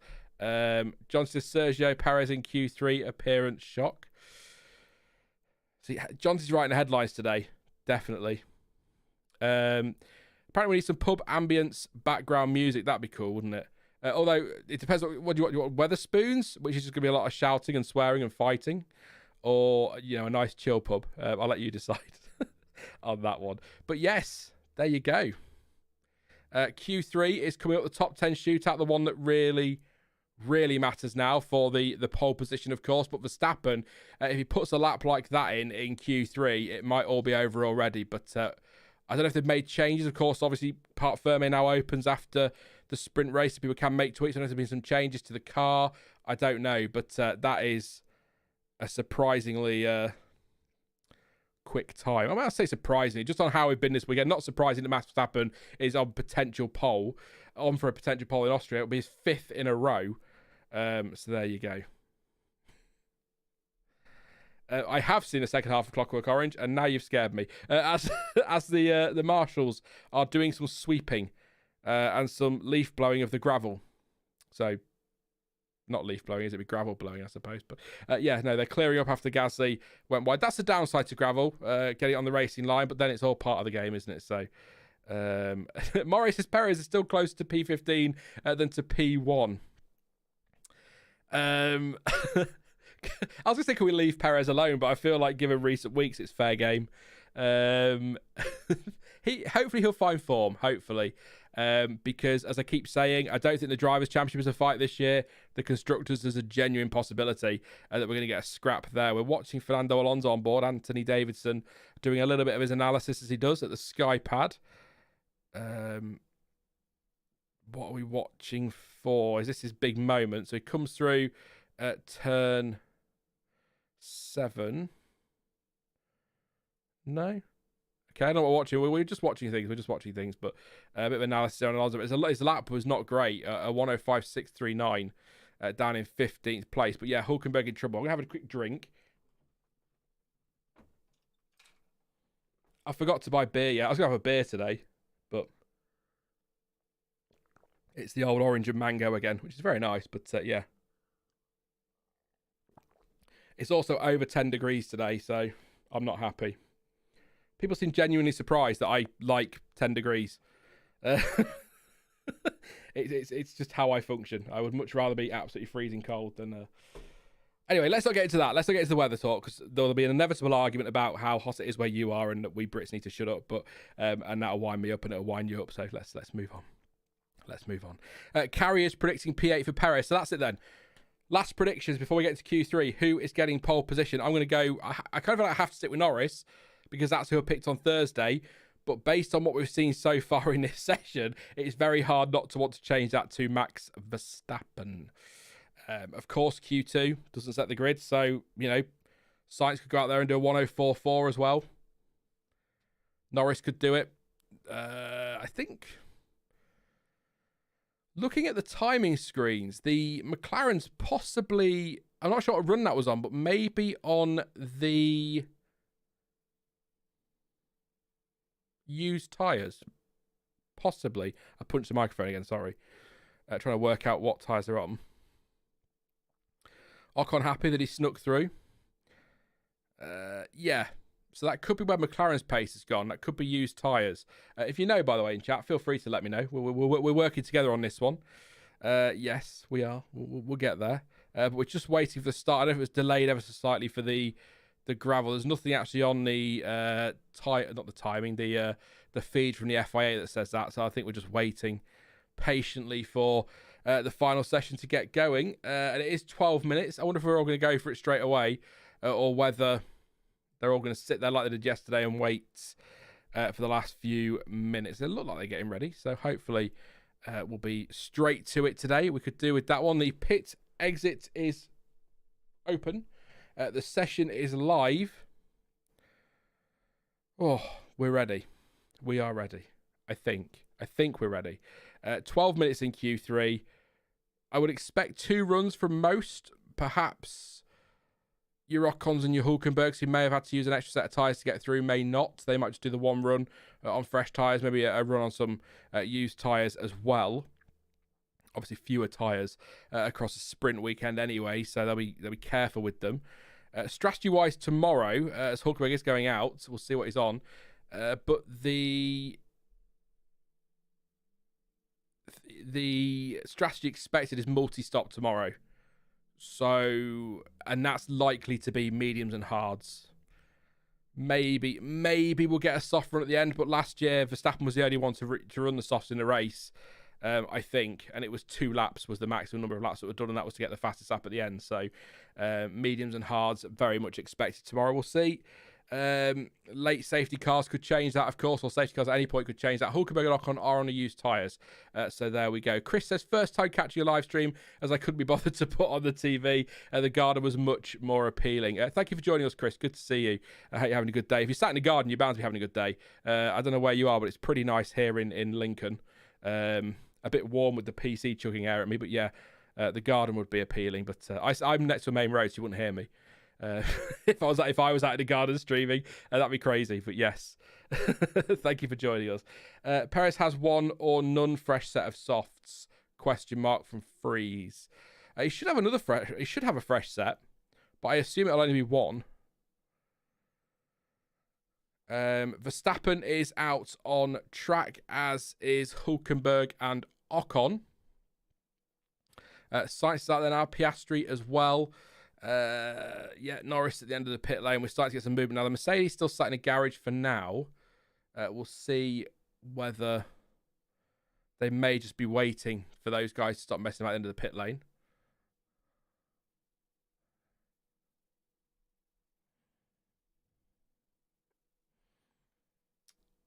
Hulkenberg then coming through to start his lap. Just had a quick drink there. Sorry if we get into this properly.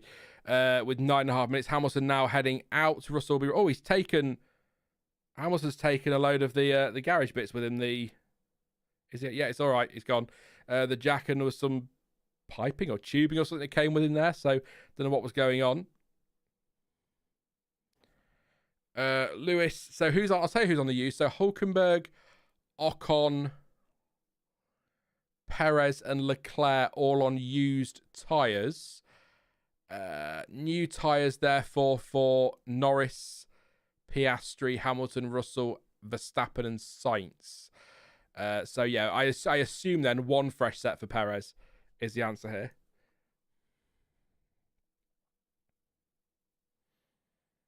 Piastri on his flying lap now. Sainz obviously purple at first sector on a 16.4, 16.5 for Hulkenberg, 16.6 for Ocon. So not terrible from those two. You'd expect them to be battling for 9th, 10th place. A little bit of a toe there for Verstappen from the Haas, which could come in handy down that start-finish straight. He goes into turn 1 to start his lap. Hulkenberg 106.004. So first to set a lap. Ocon, what can he do?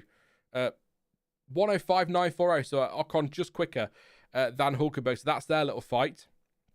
Their battle for, let's say, midfield pole position, which is P9 today. So we'll see how they get on there. That's a good fight to keep an eye on. See what Perez can do as he starts his lap. Sainz is coming through now. You'd expect this to be quicker. It is fresh tyres. It is indeed considerably quicker. 105.235, 7/10 quicker than Esteban Ocon. Hamilton starts his lap. Here comes Piastri. What can he do over the line? He goes fastest on a 105.048. We're still a long way off.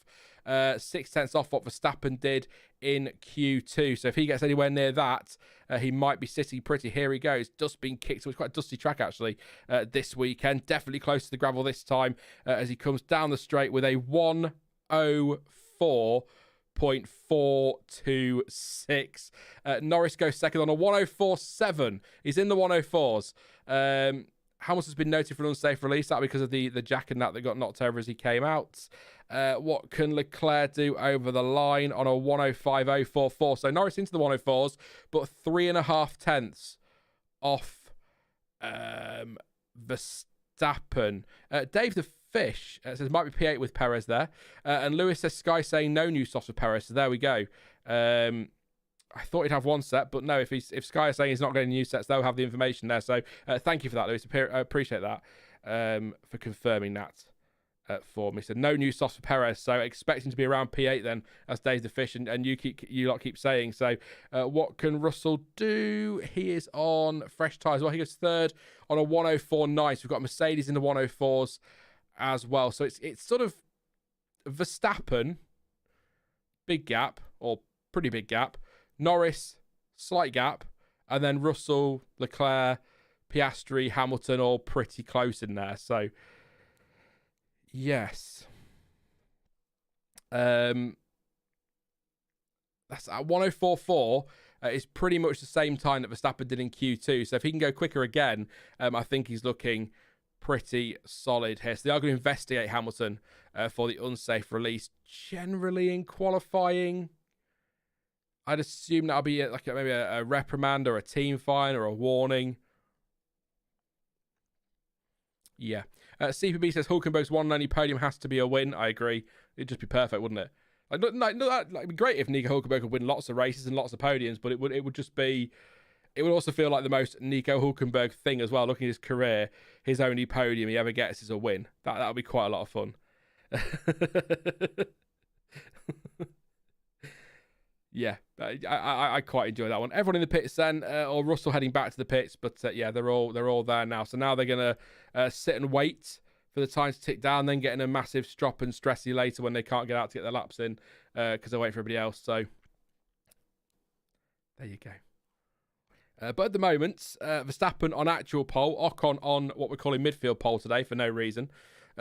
Why not? But yeah, just to confirm, as has been said in chat there are no, according to Sky, no new softs for Perez.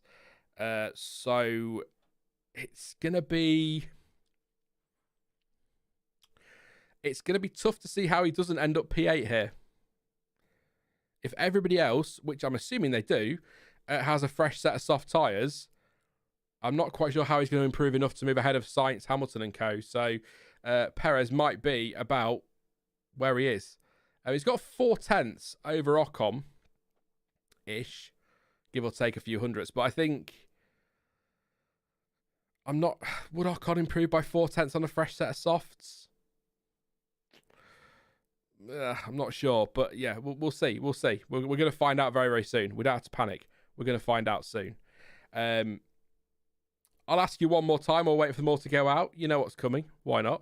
Please do drop a like. We're 14 away from that 100, which would be fantastic for the Quali Watch. So please do drop a like and subscribe as well if you are new. Lots of content to come live tomorrow with Stuart, a.k.a. Chamber, assuming the Discord issues have been fixed and we can actually get it working this week, with the race reaction shortly after the Grand Prix tomorrow. Then, of course, we've got the British Grand Prix preview next week. We'll have a qualifying watch-along for Silverstone 2 and, of course, the race reaction as well. And then we've got a gap in terms of actual time, and then of course it's Hungary and Belgium before the summer break. Yes, we're nearly at the summer break this season. So the first 3 or 4 races seem to be going on forever, but now I can't believe we're nearly at the summer break. So it's amazing what some competition in the field will do, isn't it? And here they all come, all at the same time with 3 minutes to go, as I suspected. I think Verstappen and Ocon and Verstappen are first 2 out on track, followed by Hulkenberg. So, so Ocon, it's kind of bonkers, really. Ocon will get around now, and they'll all still be messing about in the pit lane. It's just about making a gap. But I will say, as daft as it may look, I'd much rather see drivers slow doing that in the pits than halfway down that run between turns 1 and 3. Because that's when things can get nasty and scary. So at least doing it there, they're not causing too many problems. Although perhaps some of the drivers yesterday will disagree with what happened in sprint qualify. But this is it. The battle for pole position. Max Verstappen looking good at the moment, but we'll see if Norris or Russell or anyone can get in there. My personal preference, I'd like to see Ferrari higher than 4th and 7th, and it'd be good to see Aussie P as well up there, definitely. How many grown men would jump like 5-year-old kids if Norris beat Verstappen at Silverstone for the win, says CPB. Well, look at how they reacted when he took the lead. All he did was get into turn 1 first, and it went bonkers. So, could you imagine if he actually won? It could be a good track for McLaren, actually. It was pretty strong for them last year, even though Verstappen took the win. They weren't far off, so that could be... Yeah. Byron says, amazing how things go from the closest Q1 ever to complete dominance in 30 minutes. I'm going to file that, Byron, under Verstappen things, I think. That's the way to do it. A minute and a half to go. Here we go. Verstappen will be the first of the front runners to get his lap in. Ocon will be the first overall. Verstappen is coming up to the back of Russell now. He's going to have to hop out the way pretty swiftly. Does do on the entry to turn 3. Looks okay. We've got picture in picture, so we'll see what happens there. But he is personal best for Verstappen, 16.2, which isn't purple, which is interesting. So he can't have done the purple first sector. I missed that one earlier then. So who got that one? We'll find out in a bit, I'm sure. What could Piastri do? Only a 10th off Verstappen in that first sector, so he's going to get that gap down a little bit if he can carry that on for the rest of the lap. Sainz only 75 thousandths off. Verstappen does improve on his own time, but it's actually not a personal best middle sector. So he's up on his actual overall time, but down on his best middle sector. So not sure if he had some traffic there. I don't think so. Should have been okay. He comes through the final corner. Leclerc was around, so I hope that's not going to be anything there. But over the line he goes. Verstappen does improve to a 104.314. What can everyone else do? That's a cracking lap as Piastri comes through. Can he, as Hulkenberg goes up to 8th place on a 105.385, what can Piastri do? Can he get anywhere near Max Verstappen? 10 seconds to go. Over the line goes Piastri. No, he can't. It's a 104.786. It does move into P2 though. Sainz over the line. He goes 4th on a 104.851. We're gearing up here. We're getting there. Here goes Norris. Not a great first sector. Personal best in the middle sector. I'll say not a great first sector. It wasn't the best first sector, but he was actually quicker than his teammates. So credit where it's due, and does go second place. 104.718. Unless there's a shock here, I think. Yeah, we'll see what happens. Verstappen's been noted for driving unnecessarily slowly on pit exit. We'll have a look at that in a bit. But here comes Charles Leclerc. Green in the first set. Oh, he's wide. He's off as well. Yep. Leclerc's off track. If that brings out a yellow flag, it might scupper some other drivers. He's okay, but that's not going to be good for Leclerc. He is going to start at best P6.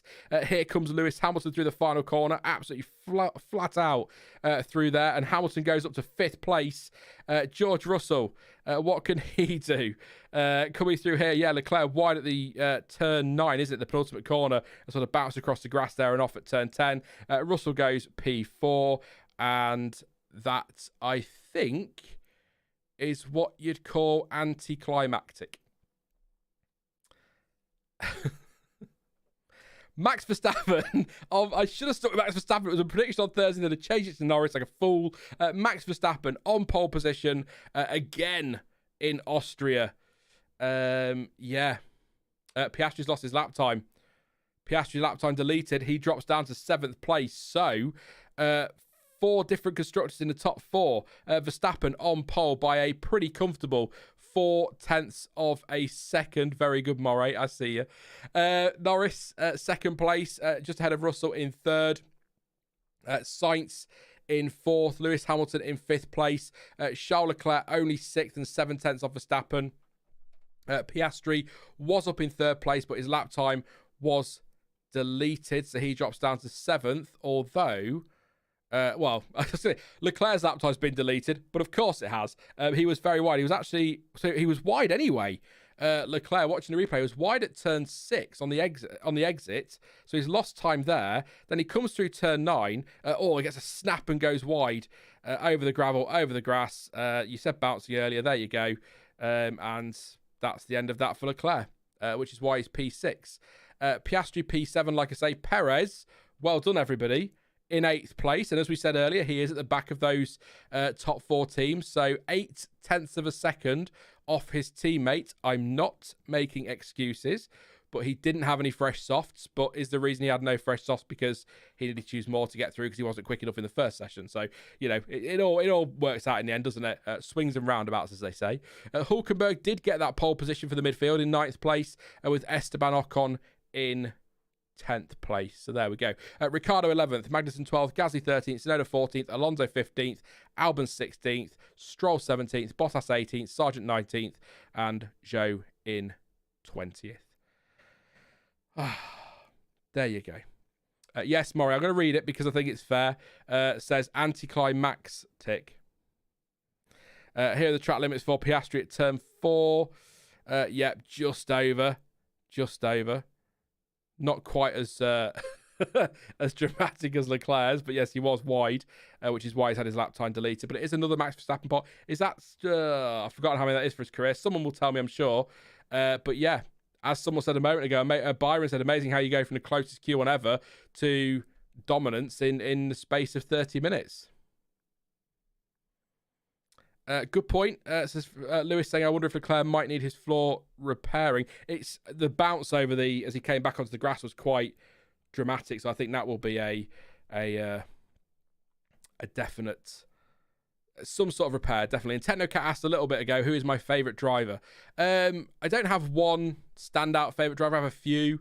I like Verstappen, Leclerc, Piastri, pretty much anyone in a Ferrari. So Sainz is in there as well. I am one of the 6 people in the world who likes Esteban Ocon.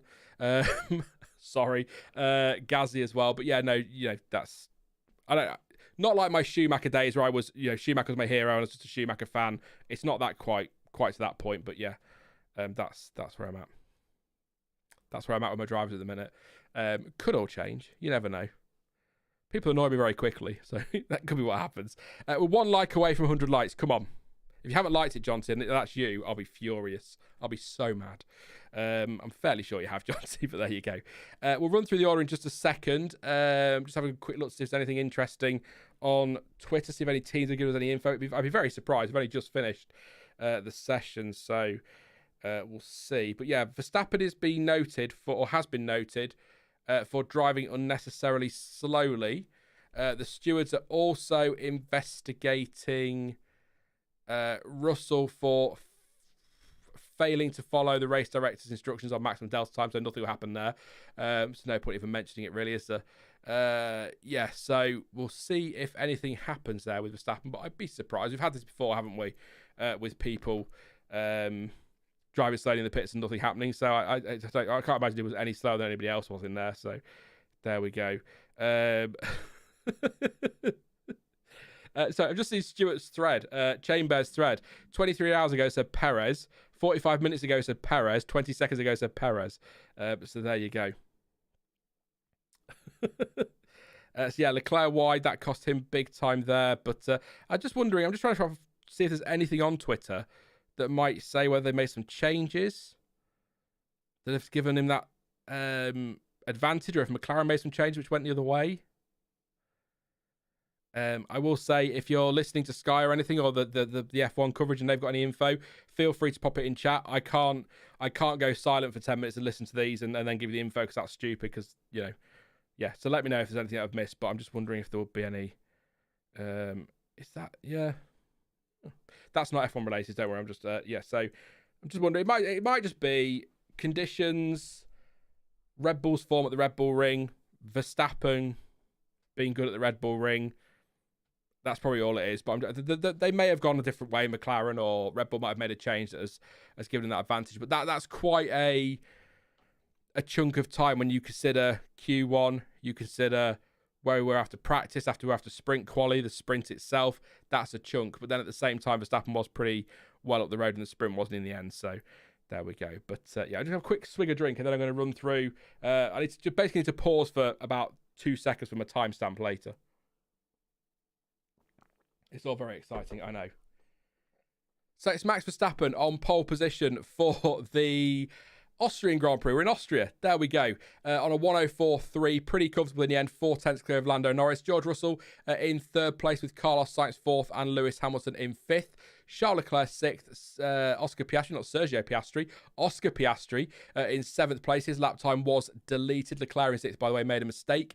Perez, no new softs in Q3s. He ended up in P8. Nico Hulkenberg P9 and Esteban Ocon in 10th place. Ricciardo was out in Q2, but he starts 11th with Magnussen 12th, Gasly 13th, Tsunoda 14th, and Alonso 15th. And then out in Q1, Albon 16th, Stroll 17th, Bottas 18th, Sargeant 19th, and Zhou 20th. So I suppose actually, bottom 5, no great surprises. Pole position, no great surprise.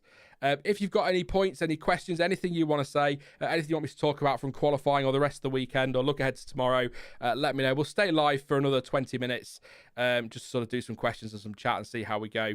And I will check up on anything you want me to check up on, but don't always get a lot of information at this stage. It might take a little bit of time for teams to get their info out. But yeah, if there's anything that you need to tell me as well that the drivers might have said, feel free to let me know as well. So this is the Piastri track limits. There's so little in it. It is so close. That is so marginal. Such a shame. But, to annoy CPB. Rules are rules. So yeah, that was close, but that's just the way it goes. Sometimes Verstappen, Norris, and Russell pausing for the photo. Chance of rain tomorrow, says Adam. How you feeling, Adam? Your prediction was wrong, my friend. I'm not sure you're horrible. You got the wrong Haas. You got the wrong Haas. Let's have a look at the Red Bull Ring weather, or as I've typed, Red Bull wrong. Yeah, how's that happened? Anyway, there we go. So chance of rain tomorrow, slim. It was about 40% earlier in the week, but it's a 2 o'clock or a 3 o'clock race, 2 o'clock race start. 0% chance of rain. Temperature looking like it will be around about 28 degrees. That's too much for me. Yeah, so it's no rain tomorrow unless that changes between now and tomorrow. Obviously, it seems to be a bit of a... It's one of those tracks, it's a Red Bull Ring, isn't it, where the weather can sometimes change quite quickly, but it looks like it's going to be dry, warm and sunny tomorrow. So no rain currently forecast, but that could have been interesting. Maybe spice things up a bit, but yeah, we'll see. I mean, what's the temperature? Let me just double check something, actually. What's the temperature right now-ish? In 31 air temperature, so it's warmer today than it is. So maybe cooler temperatures might help McLaren a little bit tomorrow if it's a few degrees cooler. But you know, we'll see. We'll see what happens tomorrow. But yeah. Yeah, it's a used... Yeah, sorry, LD. Johnson explained it. The line on the tyres is a used set. So if there's no line, it's a fresh set. If it's the other one, it's obviously used. So Ocon and Perez both used tyres in that session. CPB, again, says, what annoys me about the rules, our rules thing, is stuff like the Alonso penalty that got reversed back in Saudi 2023. Either commit to your decision or make better judgment. Yeah, so is it more... yeah, I know the answer. A steward's inconsistency thing.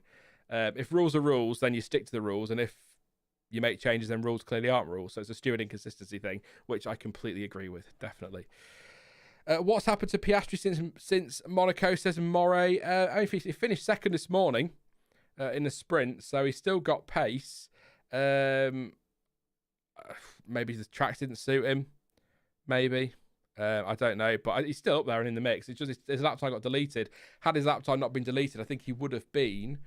And I'm aware, by the way, shoulda, woulda, coulda, and all of that. But let me just try and find his time. So the time that was deleted was a 1:04.786, which would have been enough for third place. He'd only have been 700ths off his teammate. So not bad from Piastri. Just unfortunate that he was the tiniest bit too wide.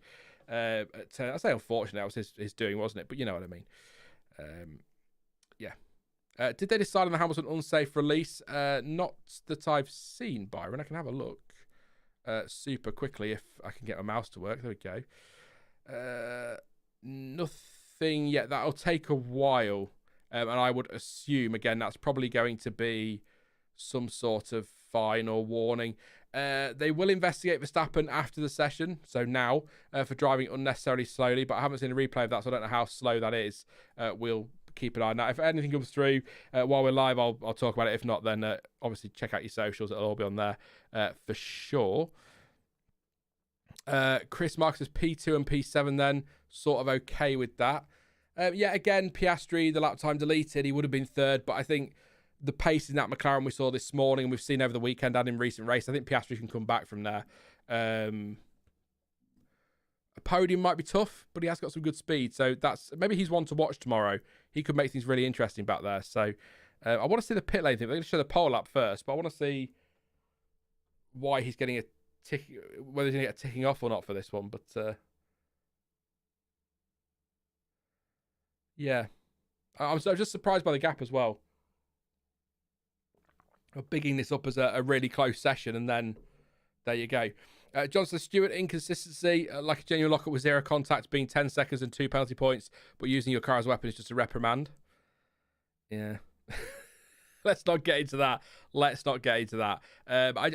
see if we get any replays on Verstappen's slow, but I'm not... Everyone drives slowly. You know, cars are stopping at the end of the pit lane, so I don't know how... You can't go any slower than stopping. So, you know, everybody's doing it. So I should probably check a flag on so people know that the session's over if they just tune in. Yeah. They should crowdsource Stewart's decisions. It'll be just as inconsistent, but also hilarious. Fair enough. As a Sainz fan, I like the Piastri lap time deletion. I'm damn worried for my boy's career, though, says Clay. Yeah. We talked about at the start, Clay, in the build-up. Where is he going to go? How long a team's going to wait? And if they're not willing to wait, he could end up in a mess. He's got quite a few options at the minute, but they're going to close off pretty swiftly, aren't they? So decision time is looming, I suspect. I think he said he wants to make the call after the triple header, so we'll see. Hopefully before Hungary, definitely. Hopefully is a phrase. I'm just waiting for this replay to see if Sky do pick up on it, but I assume they will because it's Verstappen and not a British driver. So that was a partially tongue-in-cheek comment, but also partly true. There's other options for Sainz out there if he doesn't stick around in F1. But I think he'll get a seat somewhere. He will. Leclerc's well over the line. I don't know why we're looking at Leclerc. He's on the gravel at turn 4. So, I'll keep it on the TV. So we've got any Verstappen stuff. But yeah, like I said, any questions, anything like that, we'll do those for a wrap off. And just if you are just popping in to check, Verstappen pole, Norris second, and Russell third. Comfortable Verstappen pole in the end, despite.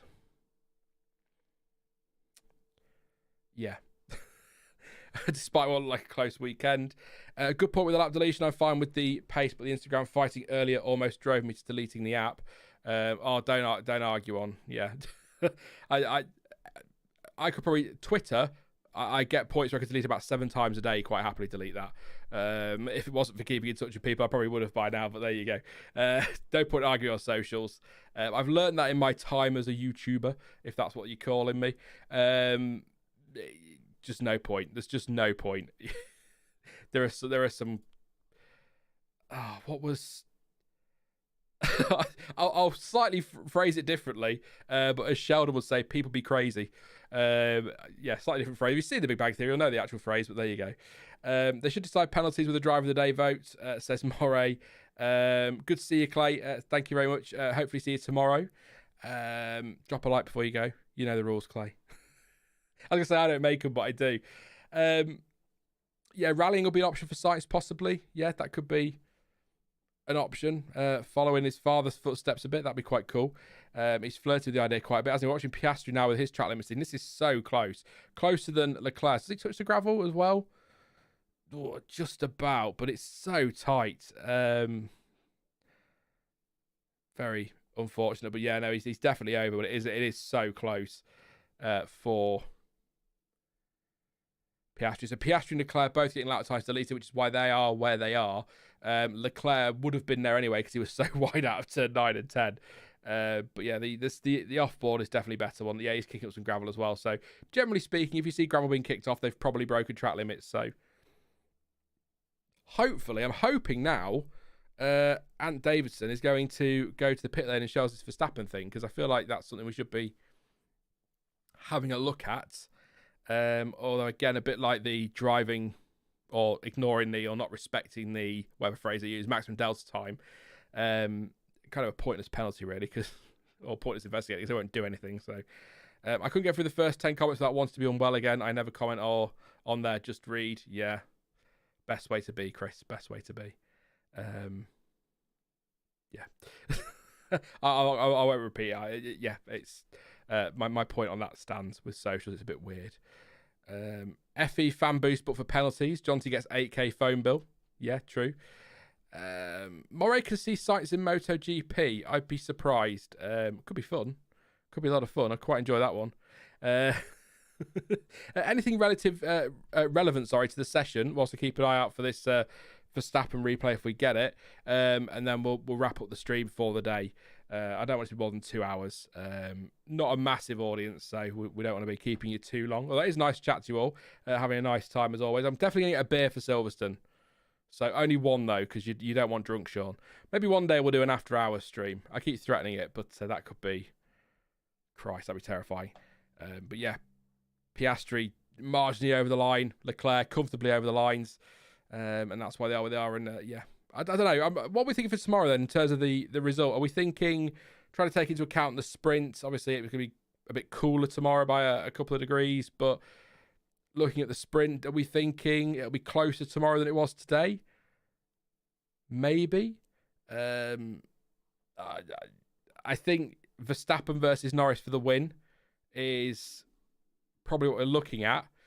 Really fascinated to see Piastri come through if he's got the pace on race day, which he should have because he had it this morning. Leclerc, Sainz, Hamilton, Russell, that battle in there, that's going to be a lot of fun. The Mercedes versus Ferraris. So I think if Piastri can't get through that quickly, there could be a podium on the table here for a Mercedes or a Ferrari. But I'm really looking forward to watching that tomorrow because that's quite a nice little... Having a fast car out of position is always going to give us something on Sunday, so or it should do. So hopefully we'll see what he can do from there. I'd like to see Perez come through. But as we saw in Spain, I know it's not the easiest track to overtake on Spain, but he didn't really make a huge amount of progress, did he? So it's going to be tough for him back there. But I think having Piastri out of position might make that a bit more interesting. But I do think I'm expecting Norris to be close to Verstappen. I don't know how much of that is me clutching at straws and reading too much into the sprint, but I feel like if Norris keeps within DRS, he's in the fight. But I look at that lap time there, it's only one lap, but you look at the lap time, you look at what happened once Verstappen broke DRS to Piastri this morning. Is that it? If Verstappen goes out tomorrow and breaks DRS, is he just going to start to stretch that lead and that'll be that? But fascinating. But I've got a feeling McLaren's race pace should be pretty decent. Strategies to take into account as well. It's a longer race, tyre degradation, incidents, safety cars, that all factors in. But I think all things equal tomorrow, straightforward race. I'd probably say Verstappen for the win, which does change my Thursday prediction, but that stands anyway. So that's could be interesting tomorrow. I think it'll be closer tomorrow than it was today. Maybe not over the line, but I just mean in terms of lap time. I don't think Norris is going to be 0.4 of a second lap slower. Flash forward to tomorrow night when Verstappen wins by a lap. It happens, doesn't it? It happens. Morris has placed some sort of bet on Ocon Perez contact. Could be interesting. CPB is going with Verstappen for the win, Norris for second, and Sainz for third. I like that, Sainz for third. Thank you very much. They're just checking. Oh, Mark Webber dropped his phone. Oh dear, that's terrible. They're just having a look at the track limits, I think, down at McLaren, but it was close, but it was over, as and Davidson's just said. Clay says Max, Lando, and Sainz as a top three. Yeah, people liking that top three. That could be good. Lewis says barring is that Max will win by 15 plus seconds. So there we go. I'll try and remember these. I'll forget them. By the time I finish the stream, I'll have forgotten them. But it'll be interesting to come back to these tomorrow. So remember your predictions. And then tomorrow when I ask you whether you were right or wrong, bearing in mind I've just told you I've forgotten so you can make any old nonsense up. We'll see if you were right. But I think 15 seconds. It's 5 seconds this morning, wasn't it?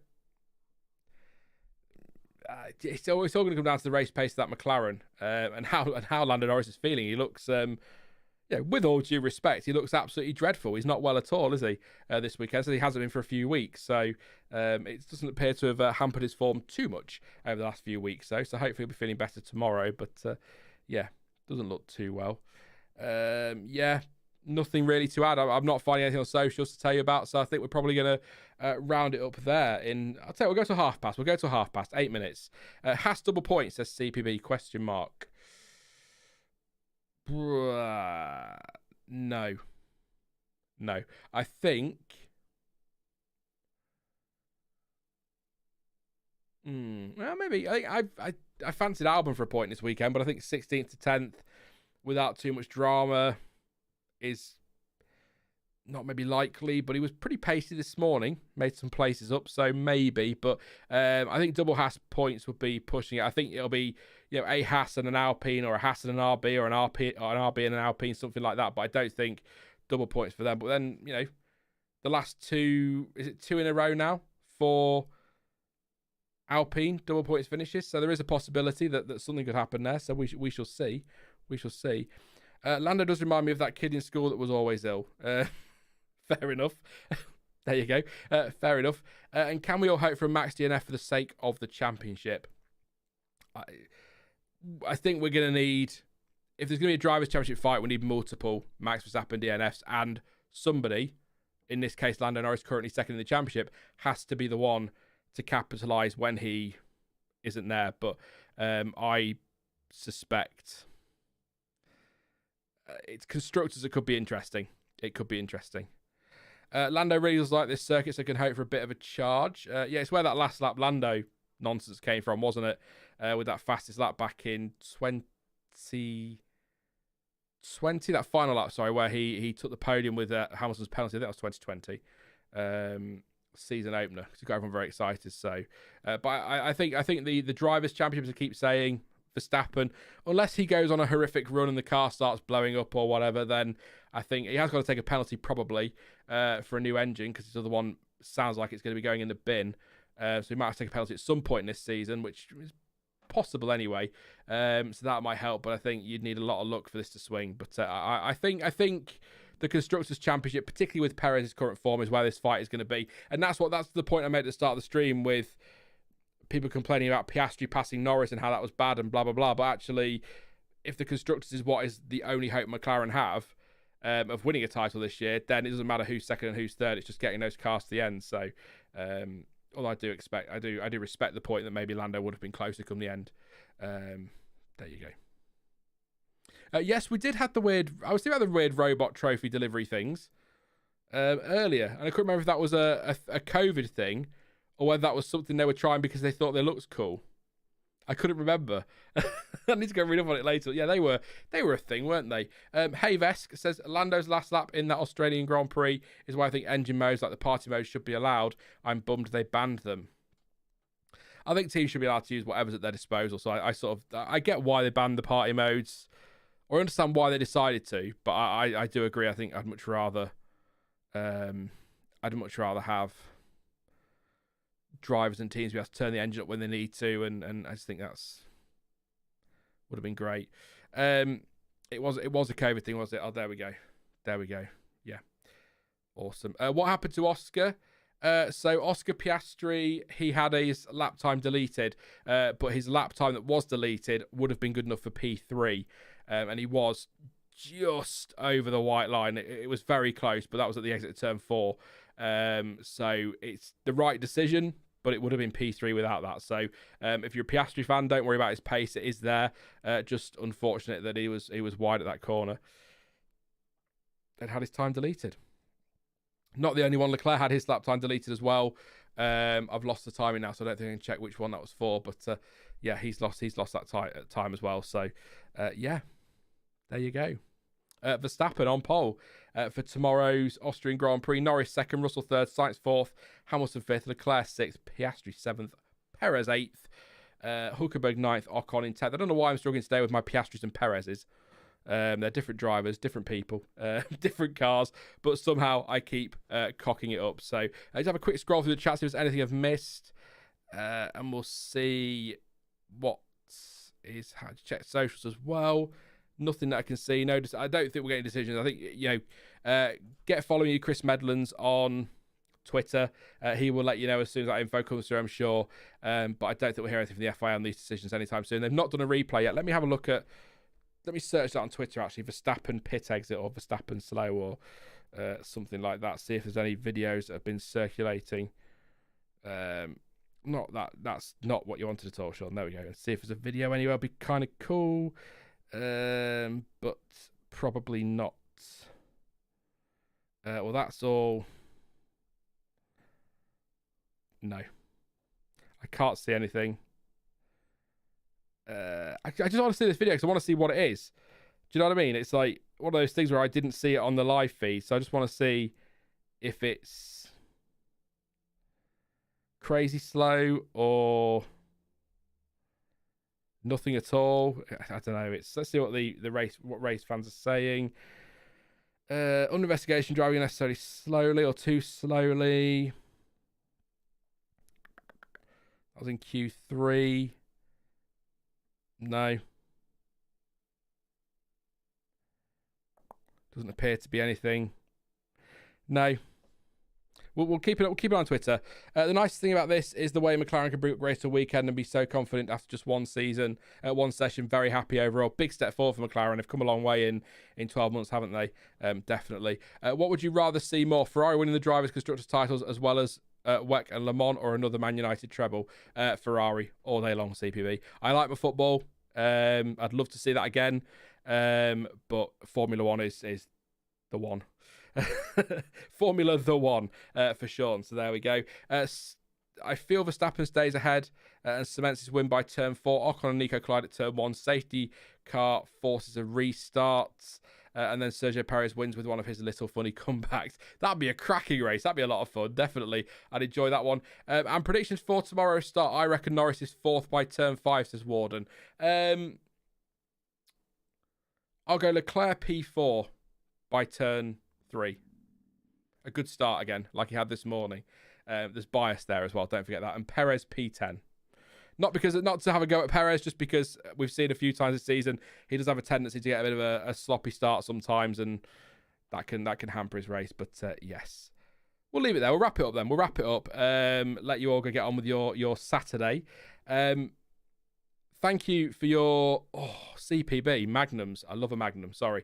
Thank you for your company this afternoon here in the qualifying watch along. Before you go, you know what I'm going to say. Please do drop a like. We've got 138 here and 123 likes, so we've done all right. So please do drop a like and subscribe if you are new, so you don't miss out on any future content. We've got the race reaction tomorrow, shortly after the race. It might be 4:30 UK time, could be 5, but I'm going to try and get live before the England game. Not that I'm interested, but a lot of people will want to watch that, so I'll do my best there. But it'll be 4:30, 5 o'clock time, depending on safety cars and red flags. I've said like and subscribe. I've done that bit. You follow me on socials for what it's worth. You'll get the notifications for videos and streams over there. If you don't want to miss anything. But otherwise, I'm going to go and wait for the shopping to come. That's how exciting. Yes, I will test audio. I will, Warden. I will test the audio with Stuart. I'm going to go and do my adult things now and wait for the shopping to arrive. That's how exciting it was. And just let you know as well, for anyone interested, my mum, she's okay. She's home. Thank you very much, Moray, for the well wishes. She's home. Didn't have to have surgery. She's going to be treated with medication probably for the rest of her life now. But she's home. She's happier at home. Still tired, I'd imagine, and getting over it all. But yeah, she's back home, and that's the most important thing. So thank you for all your well wishes, actually, over the last couple of weeks, or over the last week. It's muchly appreciated and great to know that you're there if I need to have a moan. But yeah, I'm going to go. Thank you very much again for everything. But thank you for watching as well. I've been Sean. This has been the F1 Word. And until next time, or until tomorrow, goodbye.